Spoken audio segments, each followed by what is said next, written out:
মুহতারাম হাজিরিন, কোরআন কারীম থেকে শিক্ষা ব্যবস্থার উপরে আমি আলোচনা করলাম, তিলাওয়াত করলাম। অনলি 5টি আয়াত তিলাওয়াত করলাম সূরা আলাক থেকে। দিনাজপুরের মানুষ, এই কোরআন কারীম আল্লাহ তাআলা অযথা নাযিল করেন নাই। হুদাল লিন্নাসি ওয়া বাইয়িনাতিন মিনাল হুদা ওয়াল ফুরকান। আল্লাহু আকবার বলবেন না? ও মুসলমান ইমানদার, কোরআনটাকে আল্লাহ তাআলা এমনি নাযিল করেন নাই। কোরআন শুধু খুলে খুলে পড়লে চলবে না, অর্থটাও বোঝা লাগবে।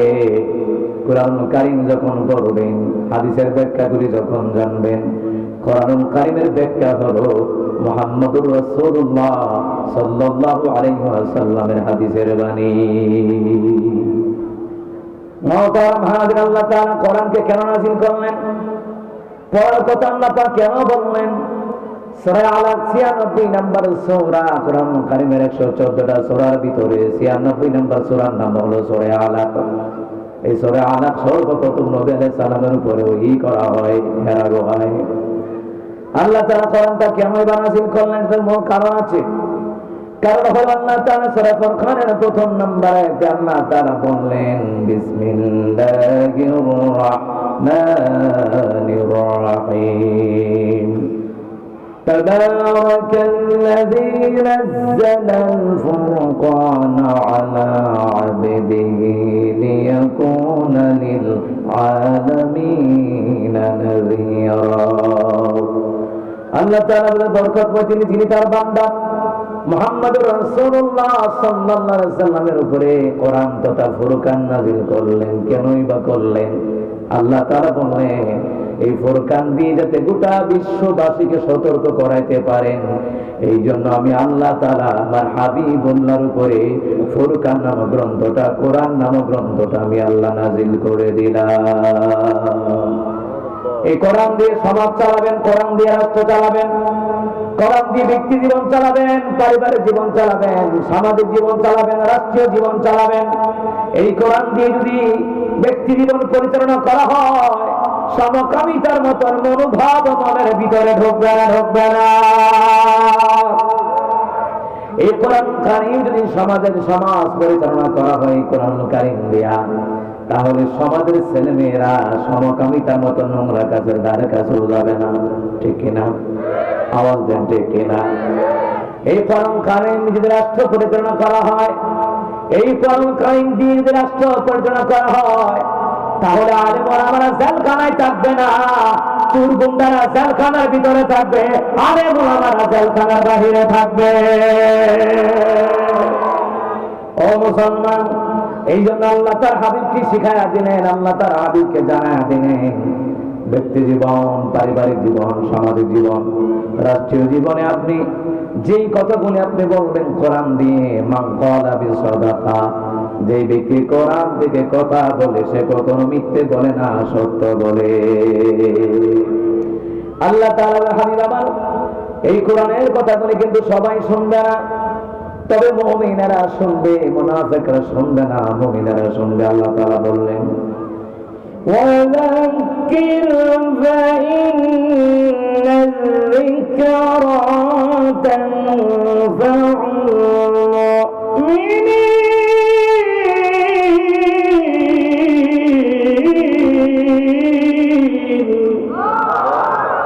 আল্লাহ তাআলা বলেন, নবী আপনি কোরআন কারীম দিয়ে বয়ান করেন, কোরআন কারীম দিয়ে আপনি ওয়াজ করেন, কোরআন কারীম দিয়ে আপনি তাদেরকে নসিহত করেন, তবে তারাই নসিহতগুলি মানবে যারা হলো মুমিন। মুমিনের কথাগুলি, মুমিনের কাছে কোরআনের কথাগুলি মজা লাগবে, ভালো লাগবে। মুমিনেরা কোরআনের কথাগুলি শুনবে, হাদিসের কথাগুলি শুনবে, আল্লাহ নবীর কথাগুলি শুনবে। মুমিনেরা শুনবে, মুনাফিকরা শুনবে না, বরঞ্চ উল্টা মাহফিলগুলি বন্ধ করার পায়তারা করে। আমাদের দেশে আপনারা দেখেছেন পূজা উপলক্ষে অনেক মাহফিল বন্ধ হয়েছে কিনা? কথা বল না কেন? ভয় পাইতেছেন নাকি? পুলিশের এবার ভয় থাকলে চলবে না, আল্লাহর ভয় থাকতে হবে, তাহলে আপনার নামাজ, রোজা, হজ, যাকাত আল্লাহর দরবারে কবুল হবে। চিন্তা করতে কিনা? দুনিয়ার কোন রেপ পুলিশের ভয় না, ভয় থাকা লাগবে আল্লাহর।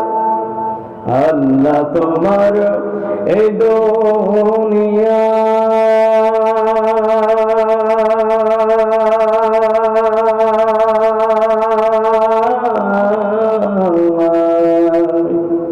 আল্লাহ তোমার এই দুনিয়ায় কেউ আসে কেউ চলে যায়, তবু তোমার ভয়ে কারো কাঁদে না হৃদয়। এই দুনিয়াতে আমার বদলে গেল মন, দু চোখেতে আলো শোধই রঙিন স্বপ্ন, ভাবলো না মন আল্লাহ ছাড়া,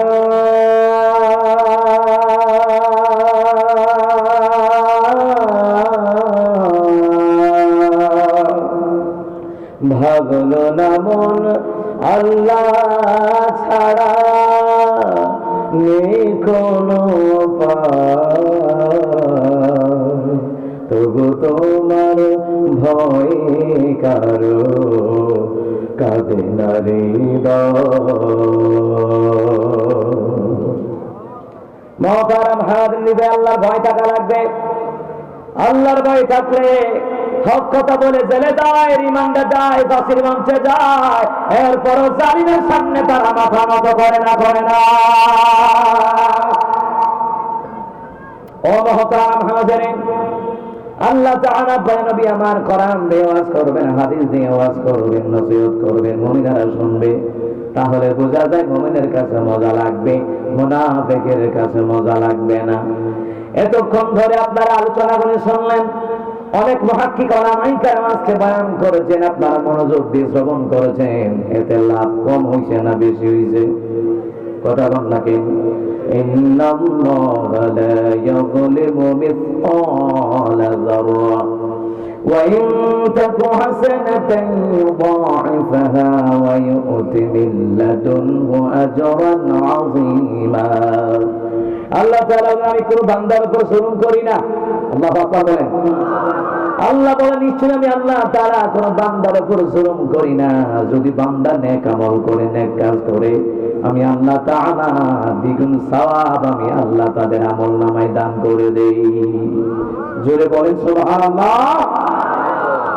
ও মুসলমান ইমানদার, আল্লাহ তাআলা যে বলেন, শুনে নাও, এই কোরআন কারীম যারা পড়ে, এই কোরআন কারীমের ব্যাপারে যারা পড়ে, যারা শোনে, শুনে রাখো, যারা শুনে না তারা কিন্তু এক নয়। নবীর সাহাবী একজন যার নাম হলো আবি উমামা রাদিয়াল্লাহু তাআলা আনহু, তিনি বললেন, ওয়ান আবি উমামা রাদিয়াল্লাহু তাআলা আনহু قال سمعت رسول الله صلى الله عليه وسلم يقوم يقرأ القرآن فإنه يأتي يوم القيامة شفيعا لأصحابه أو كما قال عليه الصلاة والسلام। নবী আলাইহিস সালাতু ওয়াস সালামের একজন জলিলুল কদর সাহাবী যার নাম হলো আবি উমামা। আবি উমামা রাদিয়াল্লাহু তাআলা তিনি বর্ণনা করলেন, তিনি বললেন, আমি শুনেছি রাসূল বললেন, ইয়াকুমু ইকরাল কোরআন, তোমরা কোরআন তেলাওয়াত করো, কোরআন পড়ো, কেননা কিয়ামতের ময়দানে এই কোরআন তেলাওয়াতকারীদের জন্য আমার মাওলার দরবারে সুপারিশ করবে। আবার এই তেলাওয়াত যারা করবে শুধু তাদের ব্যাপারে সুপারিশ করবে না, এই কোরআন তেলাওয়াত যারা শুনে এদের ব্যাপারেও কোরআন সুপারিশ করে জান্নাতে নিয়ে যাবে। এই জন্য আমাদের কোরআন শ্রবণ করা দরকার আছে না নাই? জোরে বলেন আছে না নাই? কোন গানের মজলিসে যাব না। এই দেশে ভণ্ড ভণ্ড পীরেরা ভণ্ড ভণ্ড মাজারে গান বাজনা হয়, ভান্ডারি গান হয়, বাউল গান হয়, চিত্র জগতের গান বাজনা হয়, ওইগুলোর মধ্যে লাথি মারিয়া আল্লাহর কোরআনের মজলিসে বসে বসে কোরআন শুনতে হবে, ওলামায়ে কেরামের মজলিসে বসে বসে কোরআন শুনতে হবে। কথা বলে ঠিক না? মুহতারাম হাজিরিন, যে শুনবে তার ব্যাপারে কোরআন সুপারিশ করবে, যে তেলাওয়াত করবে তার ব্যাপারে কোরআন সুপারিশ করবে। এই কোরআন কিয়ামতের ময়দানে আল্লাহর দরবারে সুপারিশকারী হয়ে যায়, তাহলে আপনার আমার জীবনটা ধন্য হয়ে যাবে। তাই তো আমি আপনাদের সম্মুখে কোরআন কারীমের 96 নম্বর সূরার প্রথম নম্বর আয়াত, প্রথম পাঁচটি আয়াত তিলাওয়াত করেছি। বিসমিল্লাহির রহমানির রহিম। ইকরা বিসমি রাব্বিকাল্লাযী খালাক। পড়ুন আপনার প্রভুর নামে, যেই প্রভু আপনাকে সৃষ্টি করেছে। তাহলে বুঝলাম আমাদেরকে বানিয়েছেন কে? জোরে বলেন কে? এই রব সম্পর্কে জানতে হলে আমাদের পড়ার দরকার, ঠিক কিনা বলেন? রব সম্পর্কে জানতে হলে আমাদের পড়ার দরকার। এই সৃষ্টি জগতের বিষয়ে জানতে হলে আমাদের পড়ার দরকার। আপনি ড্রাইভারি করবেন, আগে ড্রাইভিং শেখা লাগবে, ঠিক কিনা বলেন? যে ড্রাইভিং জানে তার কাছ থেকে শেখা লাগবে, প্র্যাকটিক্যালও শেখা লাগেনি। ও মুসলমান, সে ড্রাইভিং জানে না, ওরে যদি বলা হয় বিমান চালাও, বিমান বঙ্গোপসাগরে সুবানি গাইব, ঠিক কিনা বলেন? কিন্তু আগে জানতে হবে, জানতে হলে আগে পড়ার দরকার। রব সম্পর্কে জানতে হলে আমাদের পড়ার দরকার। ইকরা বিসমি রাব্বিকাল্লাযী খালাক। তাহলে আমাদের পড়া লাগবে। বলুন আপনার প্রভুর নামে, যেই প্রভু আমাদেরকে সৃষ্টি করেছে। রব সম্পর্কে জানতে হলে, সৃষ্টি সম্পর্কে জানতে হলে, মানব গোষ্ঠী সম্পর্কে জানতে হলে, জিন জাতি, দানব শিব সম্পর্কে জানতে হলে আমাদেরকে পড়া লাগবে, পড়া লাগবে, পড়া লাগবে। এই জন্য পড়া লাগবে। আল্লাহ তাআলা বলেন, এই পড়াটা হলো আমি আল্লাহ ফরজ করে দিলাম। এই পড়াটা শিক্ষা ব্যবস্থা, জ্ঞান অর্জন করা, এটা আল্লাহ ফরজ করে দিয়েছেন। ইকরা বিসমি রাব্বিকাল্লাযী খালাক। পড়ুন আপনার প্রভুর নামে, যেই প্রভু আপনাকে সৃষ্টি করেছেন। আপনাকে আমাকে কে সৃষ্টি করেছেন? আল্লাহ। জোরে জবাব দেন, কে? এই পড়ার জন্য বাড়ির কাছে মাদ্রাসা আছে নাই? ও মুসলমান, পড়তে হবে, শিক্ষা অর্জন করতে হবে। শিখতে গেলে পড়া লাগবে। কিন্তু মুসলমান, কে যেন একটা স্লোগান দিয়ে দিল, শিক্ষা জাতির মেরুদণ্ড। না না, ভুল কথা। কোরআন হাদিসের সুশিক্ষা হলো জাতির মেরুদণ্ড। দুনিয়ার শিক্ষা জাতির মেরুদণ্ড নয়। দুনিয়ার শিক্ষা যদি জাতির মেরুদণ্ড হতো, তাহলে সমকামিতার ব্যাপারে তারা কখনো আইন পাস হোক এটা কখনো চাইতো না। কথা বলে ঠিক কিনা?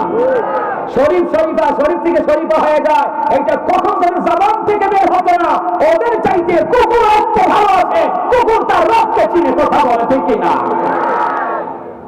এমনে মনে কইল শরীফ আসিল, শরীফ আসিল, এমনে মনে কইছে, এমনে মনে হয়ে গেছে বেডি হয়ে গেছে গা, বেডি বেডি হয়ে গেছে গা, অঞ্চ শরীফা, আমার তো শরীফ হয়ে গেছে গা। হে যদি শরীফ, যদি শরীফ হয়ে যায় গা, হে যদি কোনো মাইয়ারে ধর্ষণ করে মামলায় দিব, হ্যাঁ কইব আমি তো শরীফা, আমি মনে মনে মাইয়া ছিলাম। ঠিক না? ঠিক না? এ কথা হয় না। এখন বিড়াল যদি কয় আমি মনে মনে বেজি হয়ে গেছি, বিড়াল যদি কয় আমি মনে মনে কুত্তা হয়ে গেছি গা, কুত্তারে মানুষের কথা আদর করে, জেনা পারে সেও বিটানি দেয়।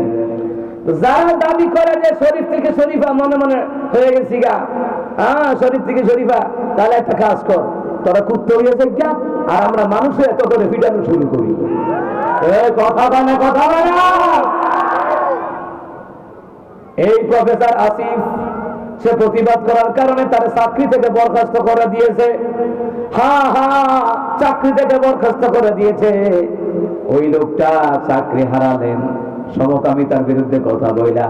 চাকরি যাই যাবে, আল্লাহর আয়াতের বিরুদ্ধে কাউকে দাঁড় করানো যাবে না, যাবে না, ঠিক কিনা? সমকামিতার ব্যাপারে আমার দেশে আইন হওয়ার দরকার। সমকামিতার ব্যাপারে এরপর ক্লাস 6-7 বইয়ের পড়ার অবস্থা দেখছেননি? এরা 2 পৃষ্ঠা লেখছে আর কি। 2-3 পৃষ্ঠা লেখার কারণ হইছে এরা চিন্তা করতে 2-3 পৃষ্ঠা লেখা দেখি না বাংলাদেশের আলেম ওলামার জনগণের অবস্থা কি। তা যদি তারা চুপ থাকে তাহলে সামনে তারা পুরো বই আকারে বের করবো, বুঝেন নাই? 2-3 পৃষ্ঠা লেখে একটা লাড়া দিছে, লাড়া দিয়া দেখাইছে আমারে, হইতো না। কথা কম না কেন? এই দেশ হলো কালিমাওয়ালা মুসলমানদের দেশ, কোরআনের দেশ, ওলামায়ে কেরামের দেশ। এই দেশে যদি সমকামিতা বন্ধ না করো, পাঠ্যবস্তু বই যদি তোমরা যদি না বদলাও, তাহলে জেনে রাখো তোমাদের অবস্থা কাশ্মীর রাশির মতন হবে। এই দেশে তোমরা জায়গা পাবা না, পাবা না, পাবা না। তোমাদের শিক্ষাতে তালাক দিয়া আমরা আমাদের ছেলে মেয়েদেরকে মাদ্রাসায় পড়াবো। কথা তো লাগে। আপনি কি চান আপনার মেয়েটা সমকামী হোক? আপনি কি চান আপনার ছেলেটা সমকামী হোক? যদি আপনি শুনেন বাবা হিসাবে আপনার মেয়েটা আরেক মেয়ের সাথে জেনা করার চেষ্টা করে, সমকামিতা করে, আপনার ছেলেটা আরেক ছেলের সাথে সমকামী করে, বাপ মার কষ্ট লাগবো কিনা? কলিজাটা ফেটে দেবো, কলিজাটা ফেটে চৌচি হয়ে যাবে। কি করলাম? যেই শিক্ষা ব্যবস্থার মধ্যে সমকামী ঢুকাতে চায়, ওই শিক্ষা ব্যবস্থাকে তালাক দিয়া আমরা ওই শিক্ষায় শিখবো যে শিক্ষার মধ্যে আল্লাহ রাসূলের জ্ঞান পাওয়া যায়, কোরআনের জ্ঞান পাওয়া যায়, হাদিসের জ্ঞান পাওয়া যায়। ওই শিক্ষাটাই মানুষ জাতির উপর আল্লাহ পাক ফরজ করে দিয়েছে। এই জন্য শুধু শিক্ষাই জাতির মেরুদণ্ড না, কোরআন হাদিসের সুশিক্ষা হলো জাতির মেরুদণ্ড। ঠিক কিনা বলেন? কোরআন হাদিসের সুশিক্ষাই হলো জাতির মেরুদণ্ড।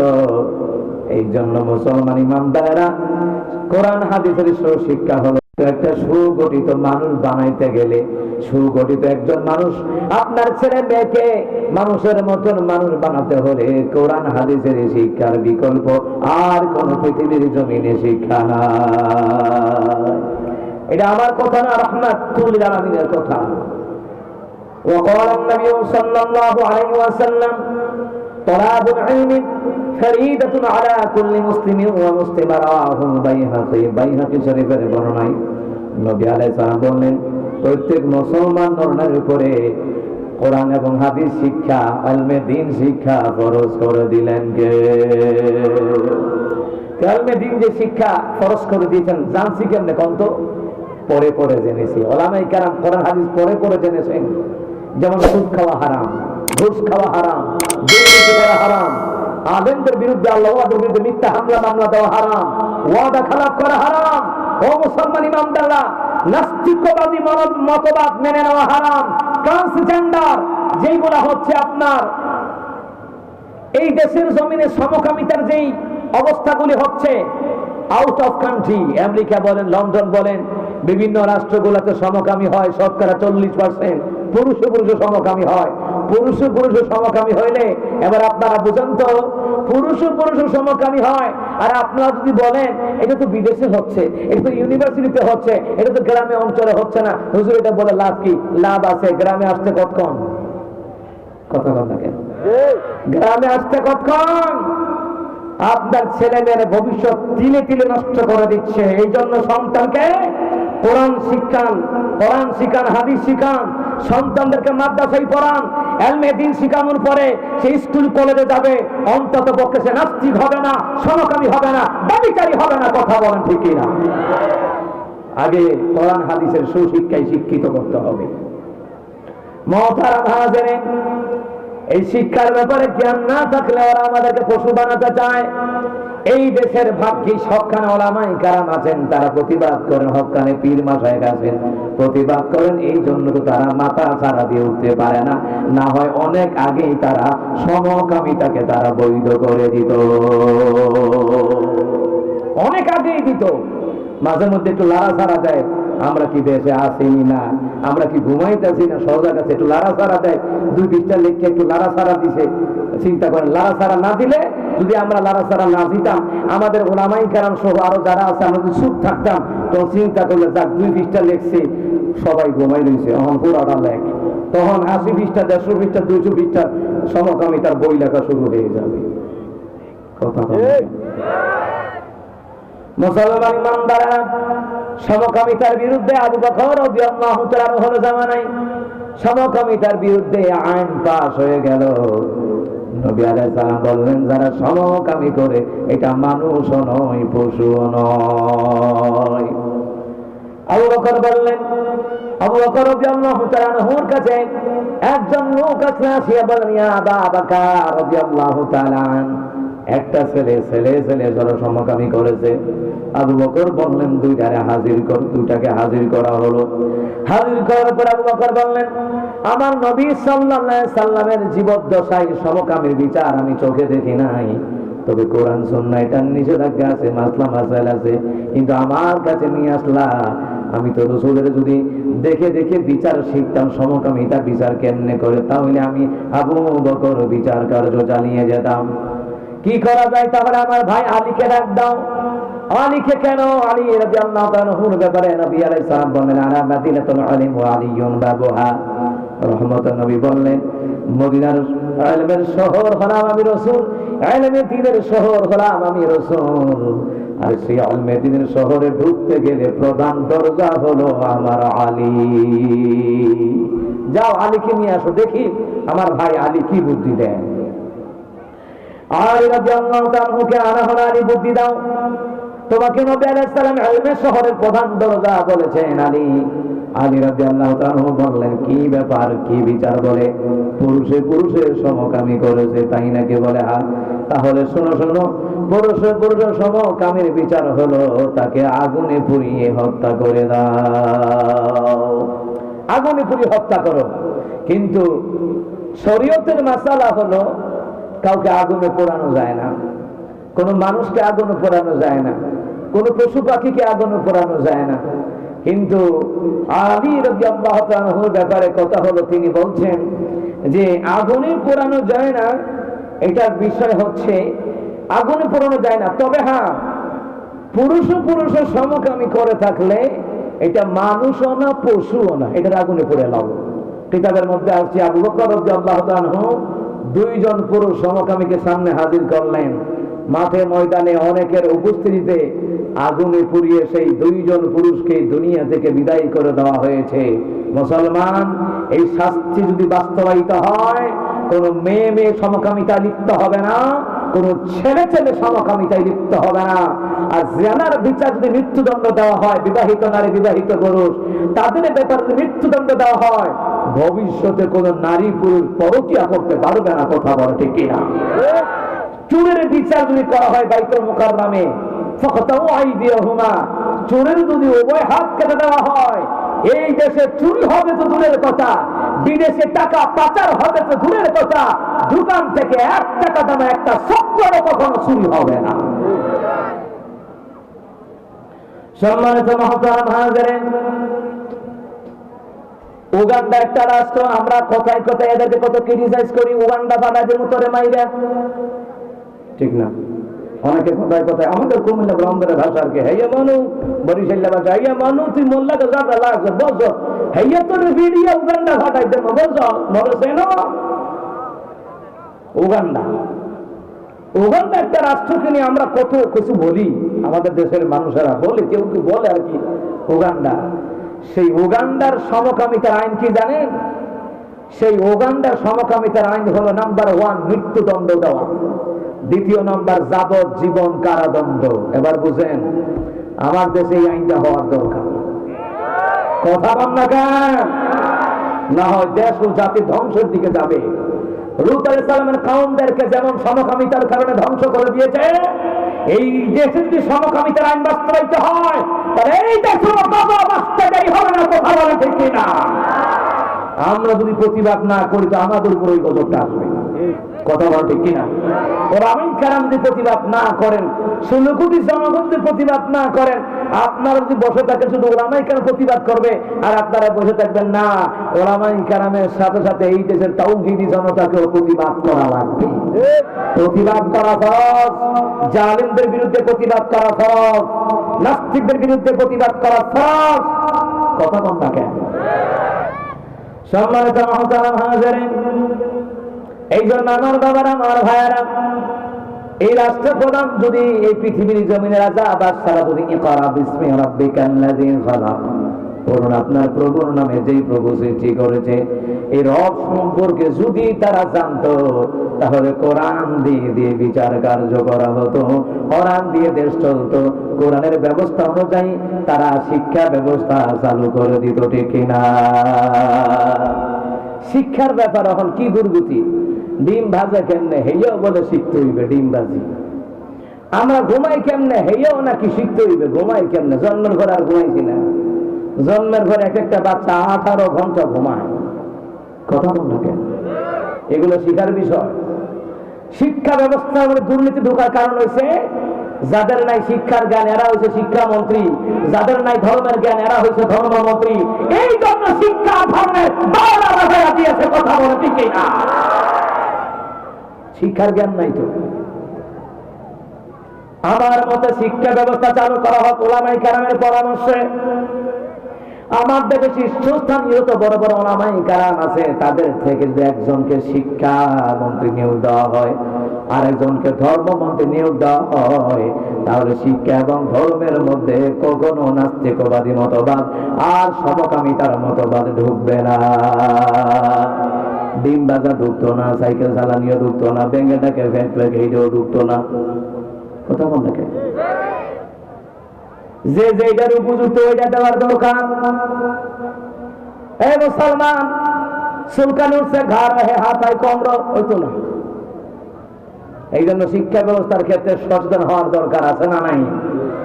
আমার বাচ্চারা, আমার বাবারা, এইবার আসেন আল্লাহ যে বললেন পড়ুন আপনার প্রভুর নামে, যেই প্রভু সৃষ্টি করেছেন, তাহলে আল্লাহ তারা তার হাবিবুল্লাহ রে সর্বপ্রথম আমার আল্লাহ কোরআন শিক্ষা দিয়েছেন। সুবহানাল্লাহ বলবেন না? বন্ধুরা আমার, বাবারা আমার, আল্লাহ সুবহানাহু ওয়া তাআলা তার হাবিবুল্লাহর কাছে কোরআন নাযিল করে দিলেন, কোরআন নাযিল করবেন। এই কোরআনটা দেওয়ার কারণ হলো আমার আল্লাহ রাব্বুল আলামিন তার হাবিবুল্লাহকে দিয়ে রাষ্ট্র পরিচালনা করাবেন। নবী আলাইহিস সালাম কিন্তু রাষ্ট্রপ্রধান ছিলেন, রাষ্ট্রপ্রধান, কিন্তু নবী আলাইহিস সালাম রাষ্ট্রপ্রধানের ক্ষেত্রে তিনি ইকরা বিসমি রাব্বিকাল্লাযী খালাক, পড়ুন আপনার প্রভুর নামে, যেই প্রভু আপনাকে সৃষ্টি করেছে। এই বিষয়গুলি জানার কারণে আমার রহমতের নবী কোন জাতির উপরে তিনি অবিচার করেন নাই, কখনো অন্যায় বিচার করেন নাই। রহমতের নবী, এই রহমতের নবী পরে পরে এই কোরআনের জ্ঞান অর্জন করিয়েছেন। কে জুড়ে বলুন তো কে? রহমতের নবী সাল্লাল্লাহু আলাইহি ওয়াসাল্লাম তিনি যখন হেরা গুহায় গেলেন, হেরা গুহায় যাওয়ার ক্ষেত্রে হাদিস শরীফ রয়েছে, তাফসীর ইবনে কাসিরের বর্ণনায় হাদিসের মধ্যে বলা হয় নবী আলাইহিস সালাম তিনার বিবি দ্বিতীয় স্ত্রী আম্মা জান আয়েশা রাদিয়াল্লাহু তাআলা আনহা তিনি বলছেন, রহমতের নবী বললেন, নবী আমার খাবার পানীয় লইয়া তিনি চলে গেলেন হেরা গুহায়। হেরা গুহায় যাওয়ার পরে নবী আমার ধ্যানমগ্ন। হজ করছেন কারা কারা? হাত উঠান তো। হজ অথবা উমরা করছেন, হাত উঠান। মাশাআল্লাহ, হাত নামান। হেরা গুহায় গেছিলেন, ৭,০০০ ফিট উপরে হেরা গুহায়। নবী আমার ইলমে দ্বীনের জন্য কত কষ্ট করছে। আর আজকে বাড়ির কাছে মাদ্রাসা, ওখানে ইলমে দ্বীনের জন্য সন্তানকে দেয় না। পুরা কপাল আপনার, পুরা কপাল, পুরা কপাল আপনার। রহমত নবী ইলমে দ্বীনের জন্য দেখেন হেরা গুহায় গেছে, ৭,০০০ ফিট উপরে হেরা গুহায়। হেরা গুহার ভিতরে, হেরা গুহার কিনারায় গিয়ে দাঁড়াইলে মনে হয় আপনি ঢুকতে পারবেন না, এমনই মনে হয়। গর্তটা সংকীর্ণ, গর্তটা সংকীর্ণ মনে হয়, ঢোকা যাবে না।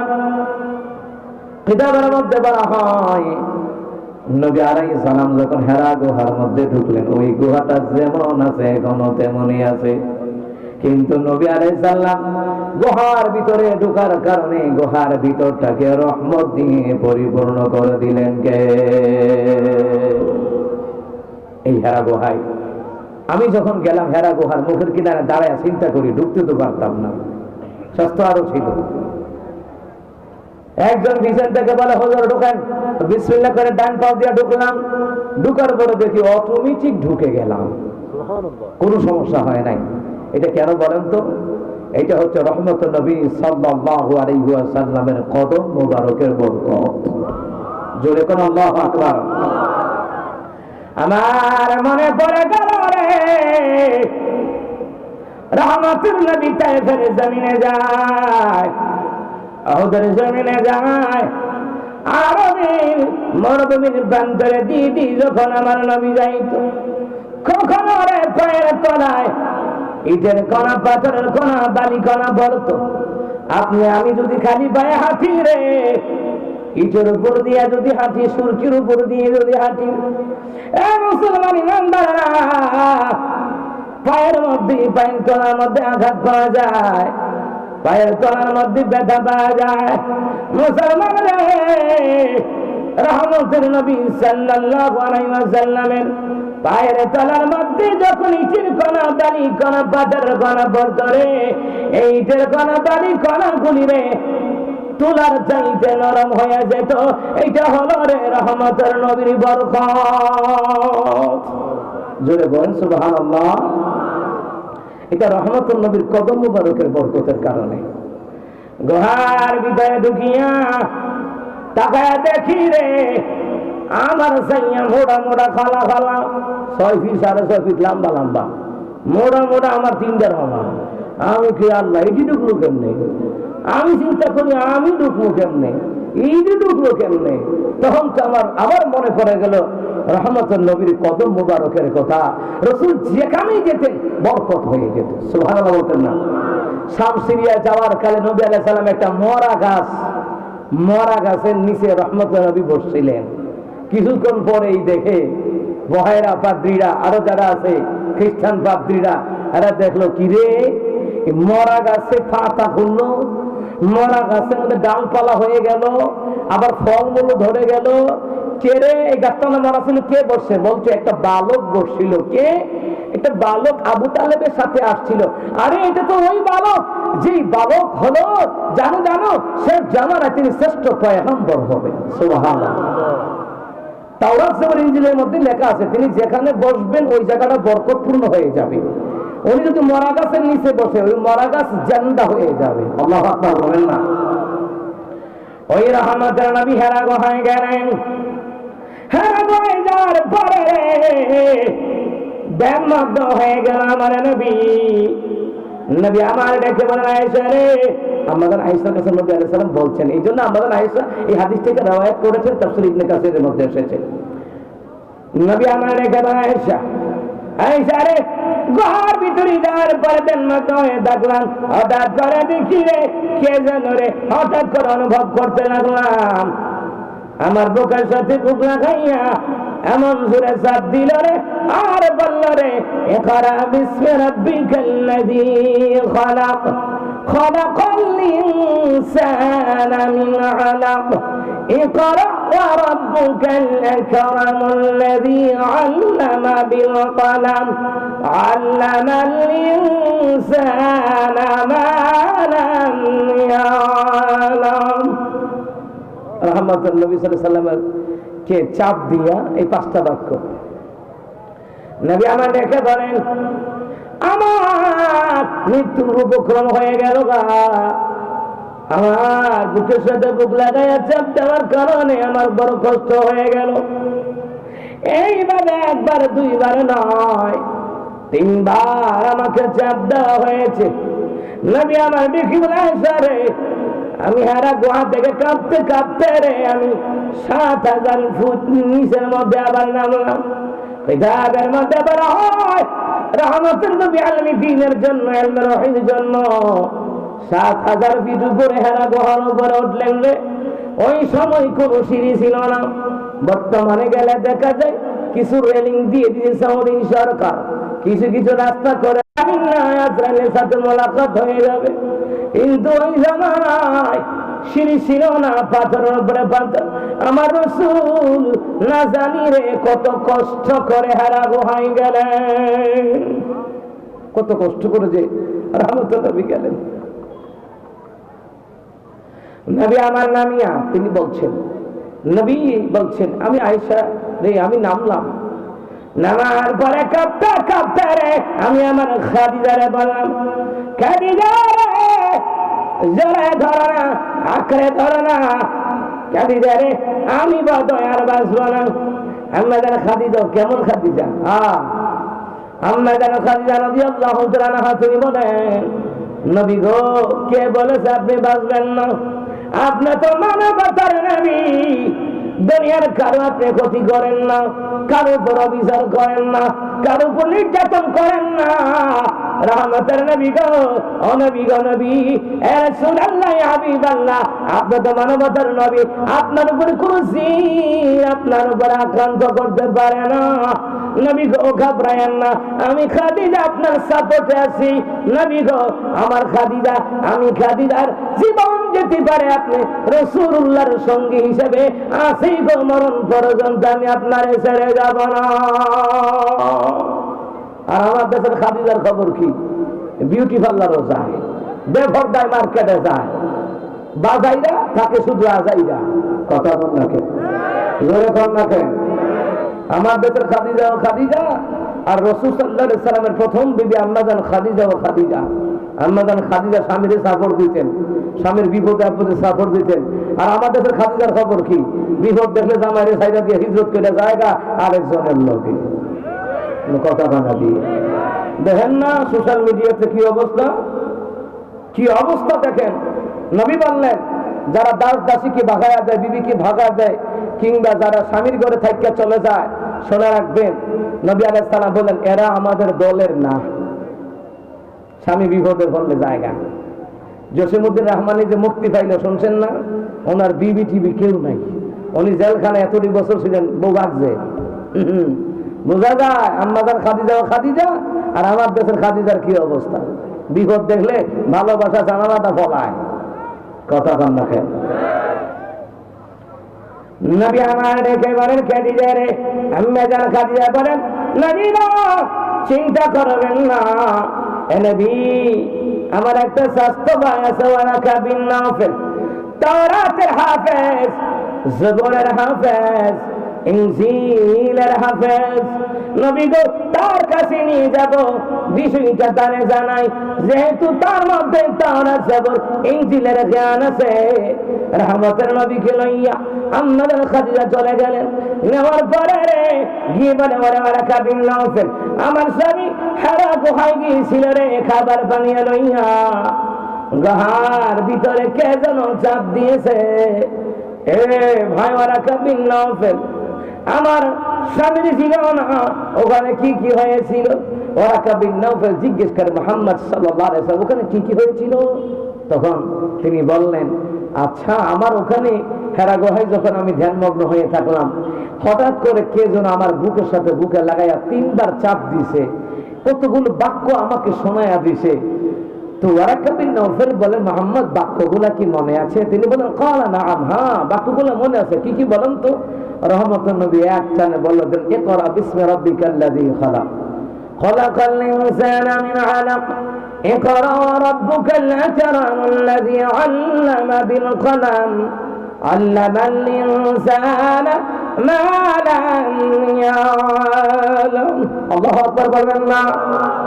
ওয়ারাকা বিন নাফিল শুনিয়া রহমতুল নবী কেমনে মুখস্থ করলো? তাফসীরে জালালাইন শরীফের মধ্যে আছে রে, রহমতুল নবীর ব্যাপারে আমার আল্লাহ তাআলা বলেন হাবিবুল্লাহ রে, এ হাবিবুল্লাহ কোরআন মুখস্থ করার জন্য বারবার তিলাওয়াতের দরকার নেই।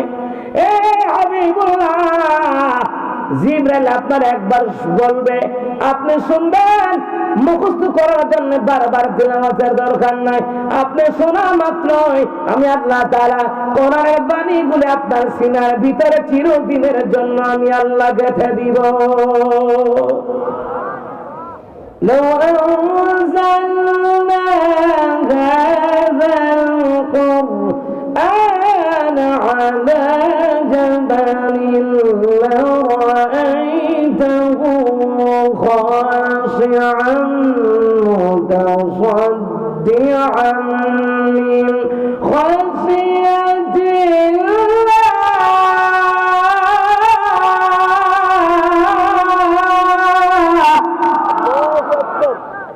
আল্লাহ তাআলা হাবিবুল্লাহ রে, এই কোরআন কারীম যদি আমি আল্লাহ তাআলা পাহাড়ের উপর নাযিল করতাম, আপনি চেয়ে চেয়ে দেখতেন পাহাড়টা আমি আল্লাহর ভয়ে ফেটে বিদীর্ণ হয়ে যেত।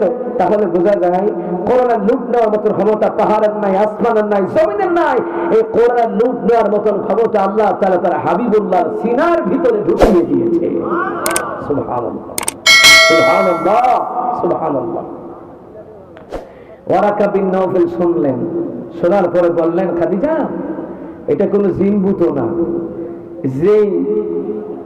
যে এসে তোমার স্বামীর বুকের সাথে বুকে লাগাইয়া চাপ দিছে, মুহাম্মদ ভয় পাওয়ার কারণ নাই। এইটা হলো ওই ফেরেশতা, যেই ফেরেশতা মুসা কালিমুল্লাহর কাছে ওহী নিয়ে আসছেন, যার নাম হলো হযরতে জিবরাইল। সুবহানাল্লাহ বলতে পারে না? নাম কি? হযরতে জিবরাইল আলাইহিস সালাতু ওয়াস সালাম। চিন্তা করে দেখো মুসলমান ইমানদাররা, ওয়ারাকা বিন নাফিল এবার কান্দে, খেয়াল করেন। ওয়ারাকা বিন নাফিল বলে খাদিজা রে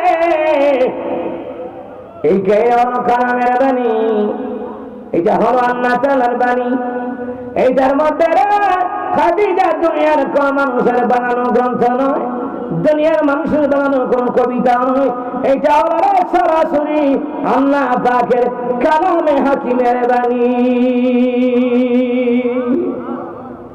কোরআনের সুর বাজে শুনেছি যে না, আজানের সুর মাঝে শুনেছি ও নাম শুনেছি আমি আমার হৃদয়, হে রাসূল নবীজি তোমায়, হে রাসূল নবীজি তোমায় আমি কোরআনের সুর মাঝে শুনেছি যে না, আজানের সুর মাঝে শুনেছি না। এই কোরআনের সুরের মধ্যে আজানের সুর আছে না নাই? কথা বলেন, আজানে নাই? আমার বান্দারা, আমার বাবারা, ওরা কাবিন্না বলবে খাদিজা রে, আমার তো বড় একটা জিনিস ভয় লাগে। কি ভয়? কিসের ভয়? ওরা কাবিন্না বলে খাদিজা রে, এই কুরআনের কথাগুলি যখন বলতে যাবে রে, মক্কাবাসীরা তোমার স্বামীর উপর অত্যাচার করবে, নির্যাতন করবে রে। আজও পৃথিবীর জমিনে কোরআনের কথা বলতে গেলে আলেমদের উপরে মিথ্যা হামলা মামলা হয়, জেল জুলুম হয়, রিমান্ড হয়, ফাঁসির মঞ্চ তৈরি হয় এই কোরআনের কথা বলার কারণে। কোনো দোষ নাই, দোষ হইলে কোরআনের কথা কেন বলবে?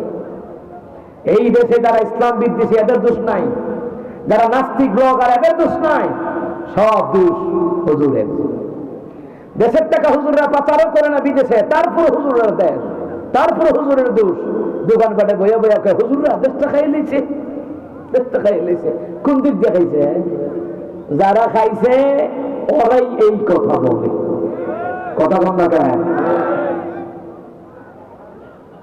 মুসলমান ইমানদারেরা ওরা খাবি না পাইবার খাদিজা রে, পাহারা দিয়ে দে রাখবি রে খাদিজা। রহমতুল নবী দাওয়াতি কাজ করে, আমাদের খাদিজা ওই ওয়ারাকা বিন নওফলের কথা মনে করে করে পাহারা দিয়ে দিয়ে রাখে। আর একটা ঘটনা হলো ওয়ারাকা বিন নওফল কয় খাদিজা, ওই দিন পর্যন্ত যদি আমি জীবিত থাকতাম তাহলে আমি মুহাম্মদ সাল্লাল্লাহু আলাইহি সাল্লামকে পাহারা দিয়ে রাখতাম। কোন দিন? যেই দিন মক্কাবাসীরা তোমার স্বামীকে মক্কা থেকে তাড়ায়া দেবে, ওই দিন যদি আমি ওয়ারাকা বিন নওফল জীবিত থাকতাম, আমি পাহারা দিয়ে দিয়ে রাখতাম। কিতাবের মধ্যে আসছে ওই দিন ওয়ারাকা বিন নওফল বললেন যে আমার বড় ভয় হচ্ছে, মুহাম্মদ সাল্লাল্লাহু আলাইহি সাল্লামকে তায়েফবাসীরা মারবে, মক্কাবাসীরা আক্রমণ করবে, হত্যা করতে চাইবে।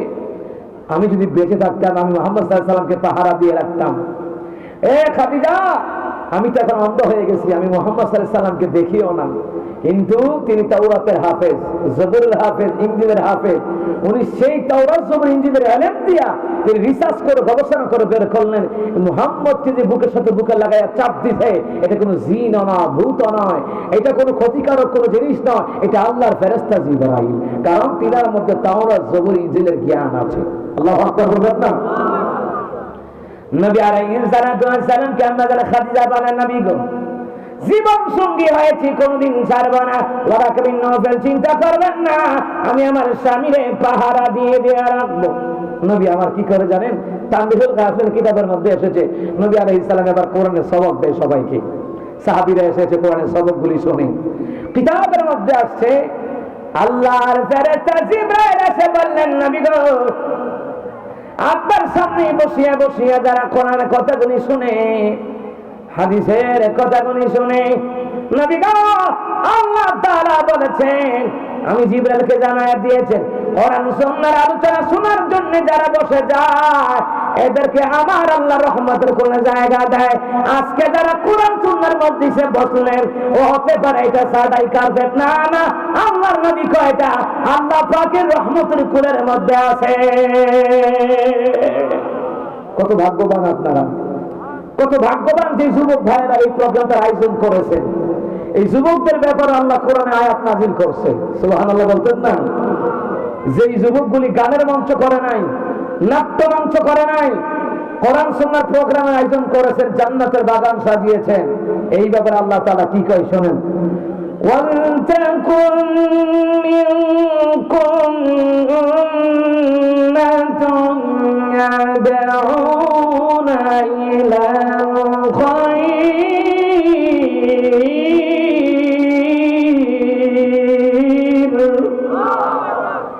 وَيَأْمُرُونَ بِالْمَعْرُوفِ وَيَنْهَوْنَ عَنِ الْمُنكَرِ وَأُولَئِكَ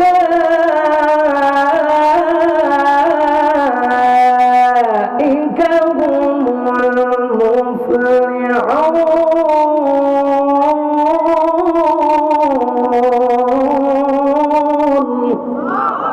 আল্লাহ তাআলা বলেন, তোমাদের মধ্যে এমন একটা দল থাকার দরকার যেই দলটা ভালো কাজের ডাক দেয়।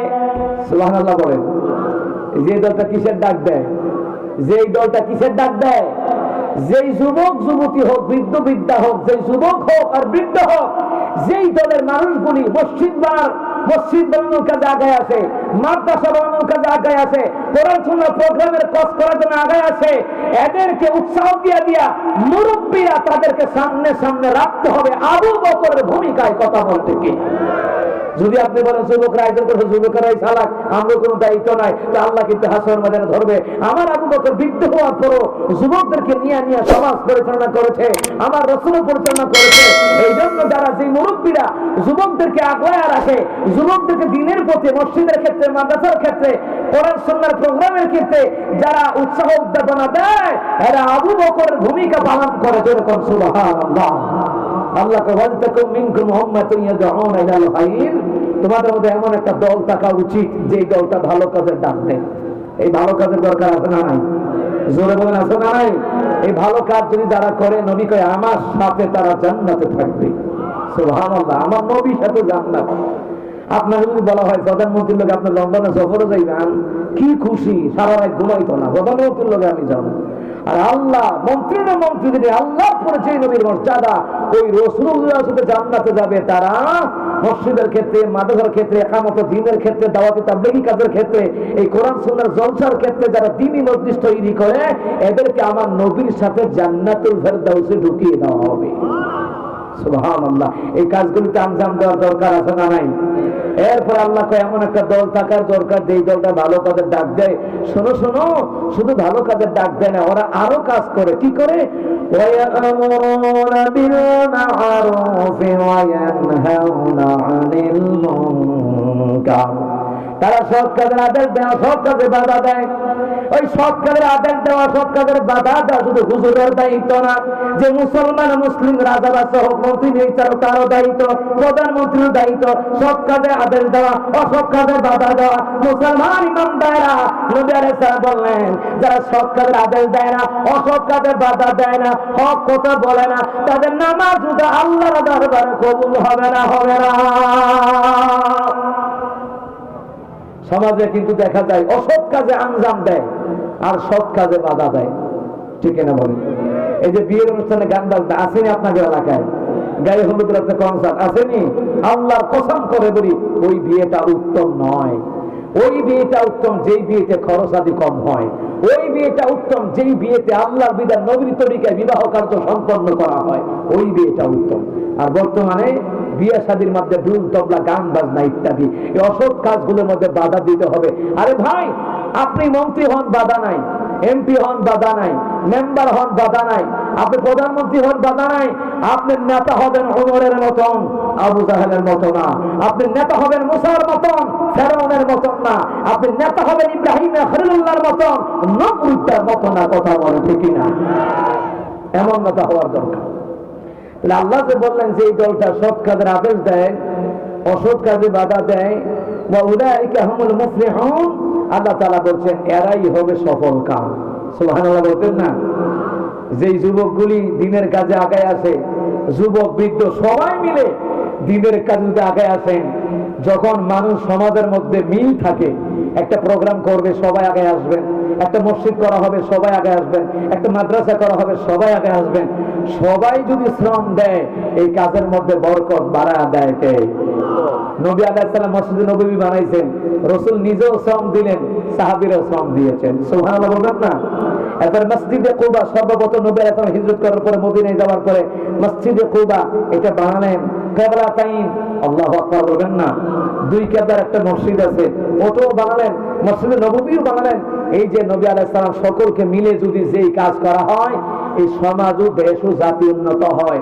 সবাই মিলে যদি দেশের জন্য কাজ করে, ওলামায়ে কেরাম বলেন সর্ব লোক যদি দিনের জন্য কাজ করে, তাহলে এই দেশে ইসলাম কোরআনের রাজ কায়েম হতে দেরি হবে না। এ কথা পায় না রে। এই জন্য মুসলমান ইমানদার, নবী আলাইহিস সালাতু ওয়াস সালামকে আল্লাহ জানায় দেন, জিবরাইল যাও রহমতের নবীকে বলে দাও কোরআন সুন্নাহর কথাগুলি শ্রবণ করার জন্য যারা সামনে বসে গেল, ওরা সামনে বসেছে মাটিতে নয়, চাটাইয়া নয়, ওরা বসেছে কাপড়ের উপরে নয়, কাগজের উপরে নয়। এ জিবরাইল বলে দাও ওরা যেন আমি আল্লাহ পাকের রহমতের কোলের মধ্যে যেন তারা আছে। আজকে যুবক ভাইয়েরা মিলিয়া, বৃদ্ধ বাবারা মিলিয়া, সবাই মিলিয়া যদি এই প্রোগ্রামটা আয়োজন না করতেন, আল্লাহ রহমতের কোলে বসতে পারতেন না। এই জায়গায় বসলে রহমতের নবী কয় গুনাহ মাফ হয়ে যায়, মা তাকাদ্দামা মিন যামবি, সমস্ত গুনাহ আল্লাহ মাফ করে দিবেন। আল্লাহু আকবার। জিবরাইল আলাইহিস সালাম বলে, রাসূলুল্লাহ আপনি কোরআন তেলাওয়াত করছেন, কোরআনের কথাগুলি বলছেন, আপনি তাকায়া দেখেন সাহাবীরা চাতক পাখি নাই, তারা বসে বসে শুনছে, কোরআনের মধু তারা আহরণ করছে। নবী গো একদল সামনে জায়গা পাইয়া বসে গেল, এরা আল্লাহর রহমতের কোলে আছে। দ্বিতীয় নাম্বার আরেকদল জায়গা পায় নাই, ওরা পিছনে বসেছে, এদের জন্য আমার আল্লাহ লজ্জিত। সামনে জায়গা পায় নাই, পেছনে বসেছে, আমার আল্লাহ তাদের জন্য লজ্জিত। হয় কেমনে লজ্জিত? অর্থাৎ তারা যেটা চায় আজকে আল্লাহ তাদেরকে ওটাই দিয়ে দিবে। জোরে আওয়াজ করে বলেন সুবহানাল্লাহ। কারণ হলো মুসলমান ইমানদার, নবী আলাইহিস সালাতু ওয়াস সালামের কাছে জিবরাইল আসলেন আর বললেন, নবী গো যারা সামনে জায়গা পেল বসে নাই, পিছনেও বসে নাই, মুখ ঘোরাইয়া বাড়ির মধ্যে চলে গেল। রহমতের নবীকে জিবরাইল জানায় দেয় আল্লাহ পাক এদের কাছ থেকে রহমতের নজর আমার আল্লাহ ফিরাইয়া নেয়। একটা কোরআনের তালিম হচ্ছে, এই মসজিদটা দেখার পর অনেকে চলে যায়, নামাজের জন্য মুয়াজ্জিন আযান দিলেন, এটা দেখার পরও চলে যায়। দিনী মজলিস হচ্ছে, এটা দেখার পরও চলে যায়, ঘাড় ঘুরিয়ে চলে যায়। এত ওয়াজ শুনে লাভ কি? কিন্তু সে জানে না এই ওয়াজের মধ্যে যদি সে শোনে আর যদি এক ফোঁটা চোখের পানি ফেলতে পারে, জাহান্নামের আগুন আল্লাহ তার হারাম করে দিবে। মান বাকা মিন খাশিয়াতিল্লাহি হারামাল্লাহু আলাইহিন নার। রহমতের নবী বললেন, বান্দা যদি গুনার খাতা স্মরণ করে কাঁদে, আল্লাহ পাক ওই কান্নার চোখের পানির দ্বারা জাহান্নামের আগুনকে আল্লাহ তার জন্য হারাম করে দিবে। সুবহানাল্লাহ। কোরআন হাদিস পড়লে যে কত বিষয় জানা যায়। আল্লাহু আকবার। জিবরাইল বলেন, হুজুর যারা ঘাড় ঘুরিয়ে চলে গেল, আল্লাহ পাক তাদের পক্ষ থেকে রহমতের নজর ফিরাইয়া নিয়েছেন। আর যাদের কাছ থেকে রহমতের নজর ফিরাইয়া নেয়, মনে রাখবেন তার জন্য কল্যাণ হবে না,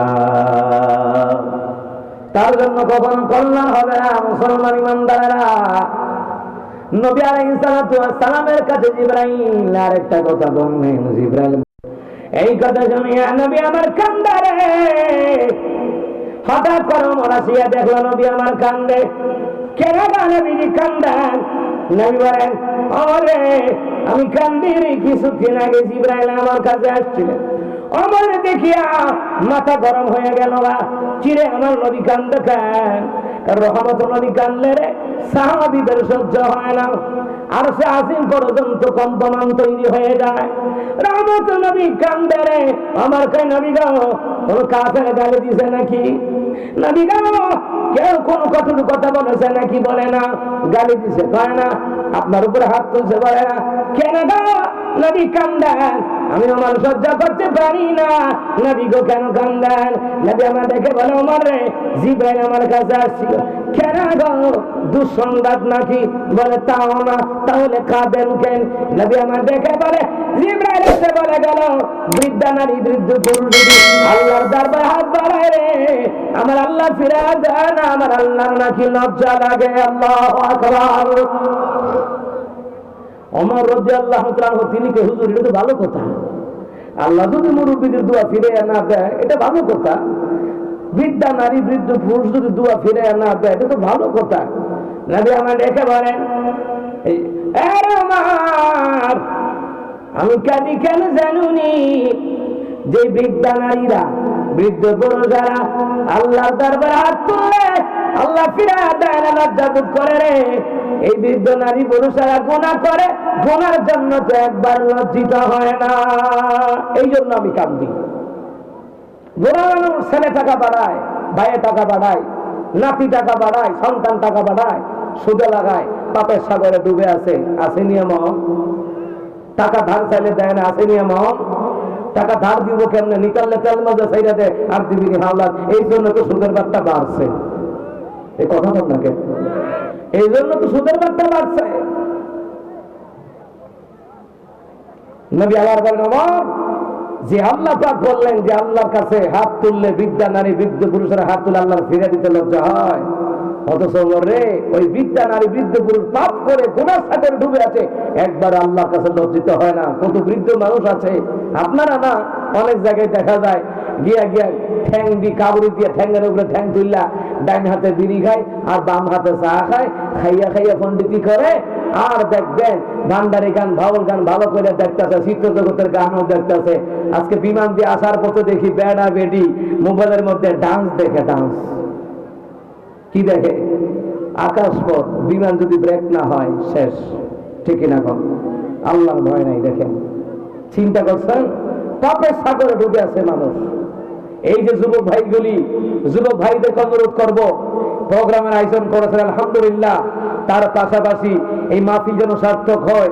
একটা ওয়াজ একটা আমল যদি বাড়িতে নিয়ে যেতে পারেন, এই মাহফিল সার্থক, এই কবরবাসী সার্থক, এলাকাবাসী সার্থক। আমার যুবক ভাইয়েরা, যুবক অবস্থায় কেউ যদি আল্লাহকে একটা সেজদা দেয়, 100 বৃদ্ধ লোক মিলে 1000 সেজদা দিলে যেই সওয়াব, একটা যুবকের সেজদায় ওই পরিমাণ সওয়াব। জিবরাইল যে নবী সাল্লাল্লাহু আলাইহি ওয়াসাল্লামের কাছে আসেন, শুধু এমনি এমনি আসেন না।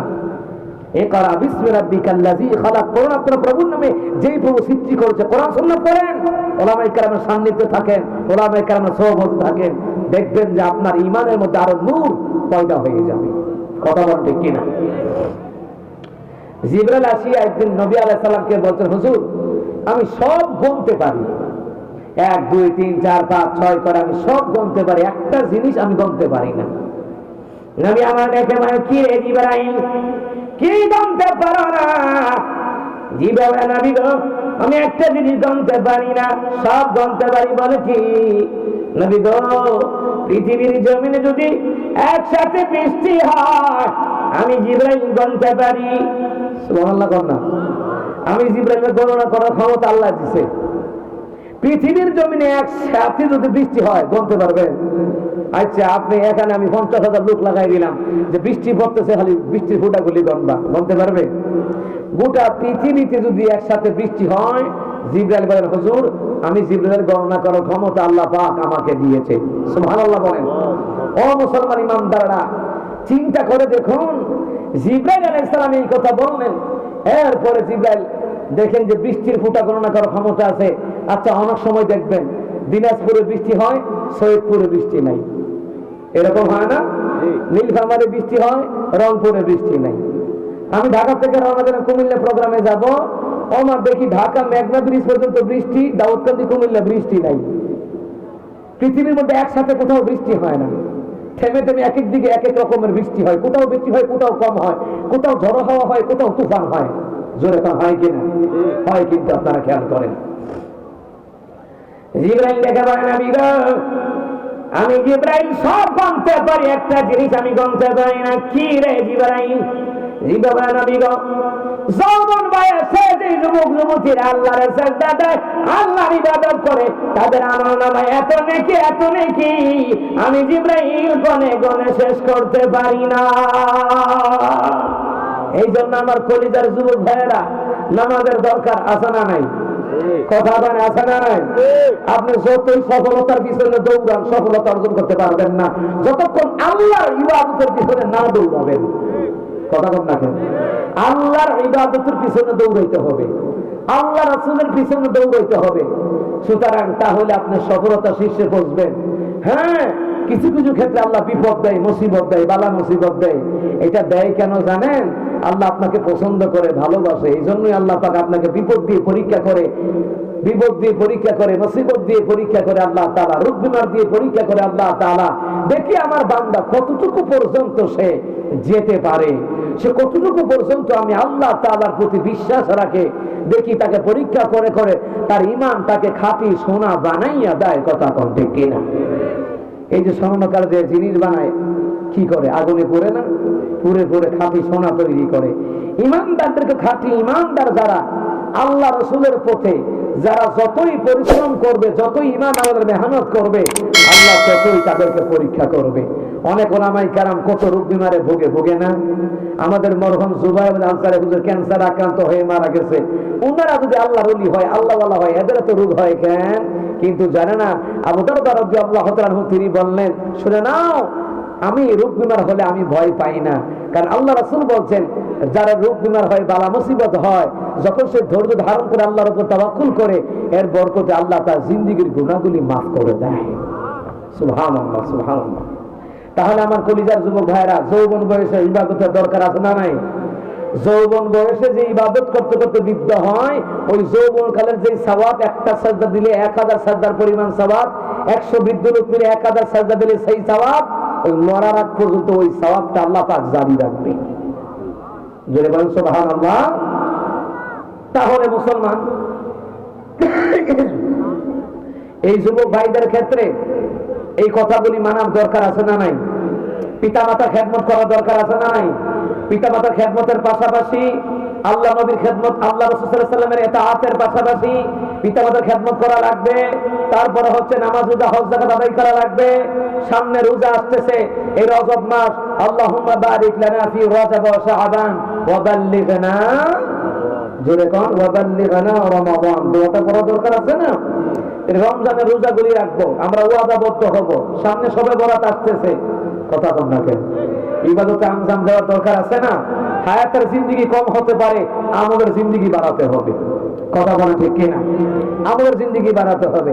এই জন্য আমার বাবারা, এই কোরআন সুন্নাহর জ্ঞান অর্জন করলে লাভ আছে। তাই আমাদের পাঠ্যবস্তুর মধ্যে গম শিখানো না শিখাইয়া, ডিম ভাজা না শিখাইয়া, আমাদের নারী পুরুষের আহকাম আরকান 13 ফরজ, টাইম নম্বর গোসলের ফরজ 3টা, টাইম নম্বর ফরজ 3টা, উযুর ফরজ 4টা, এইগুলি শিখানোর দরকার। শিক্ষা ব্যবস্থার মধ্যে এইগুলি ঢোকানোর দরকার। ইকরা বিসমি রাব্বিকাল্লাযী খালাক, করুন আপনার প্রভুর নামে, যেই প্রভু সৃষ্টি করছে। কোরআন সুন্নাহ যতই পড়বেন, ততই আপনার জ্ঞানের বিকাশ হতে আল্লাহ পাক বৃদ্ধি করে দিবে, জ্ঞানের প্রশস্ততা আল্লাহ পাক বাড়ায়া দিবে। এই জন্য পড়লে জ্ঞান অর্জন হয়। নামাজ যখন পড়বেন, এটার দ্বারা ঈমানের মধ্যে নূর পয়দা হয়। সুবহানাল্লাহ বলবেন না? মুসলমান ইমানদাররা, বলছিলাম রে, আম্মা জান খাদিজা রাদিয়াল্লাহু তাআলা আনহা কে ওরা কবি নাজল করে খাদিজা রে এই কোরআনের দাওয়াত যখন দিবে, ইকরা বিসমি রাব্বিকাল্লাযী খালাক, খালাকাল ইনসানা মিন আলাক, ইকরা ওয়া রাব্বুকাল আকরামুল্লাযী আল্লামা বিল কলম, আল্লামাল ইনসানা মা লাম ইয়ালাম।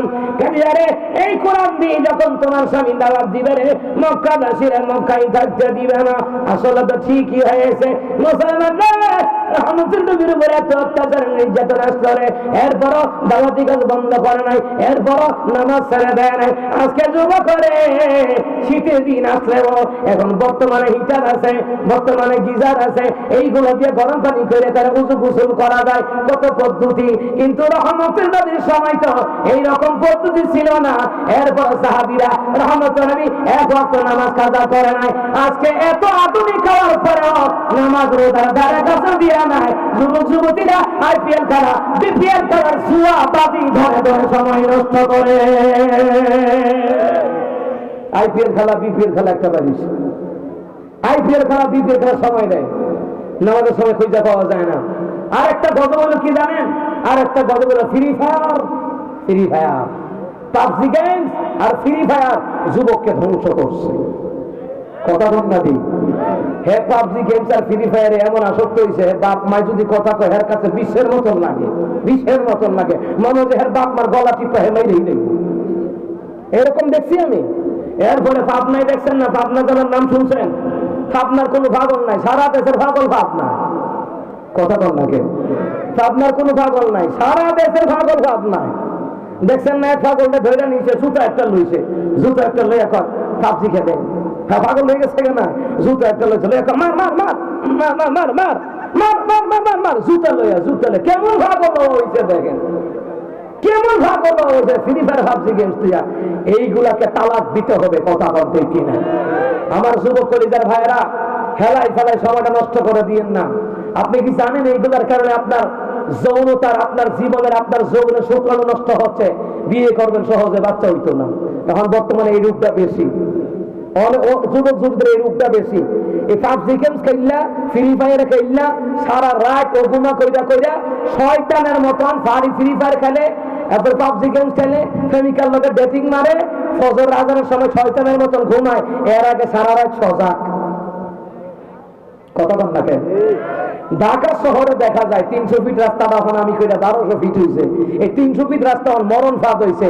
রাতের 12টা 1টা 2টা 3টা পর্যন্ত ফুলাফান মায়াফান সেলফি তুলো, ওখানে গিয়া সেলফি তুলে, পিজ্জা খায় গিয়া, বার্গার খায় গিয়া, রাইট কোন খানকার জীবনে খাই চলতাম। আর এটি জানি কার জিহুত আল্লাহই জানে। এই ছেলে মেয়ে মনে রাখবেন কিয়ামতের ময়দানে তার বাপ মাকে জাহান্নামে নিবে। এই ছেলে মেয়েগুলা, এই ছেলে মেয়ে যদি আপনি শাসন না করেন, আল্লাহ তাআলা কি বলেন দেখেন, যারা বাপ মা আছেন খেয়াল করেন, তাদের জন্য ওয়াজটা করি।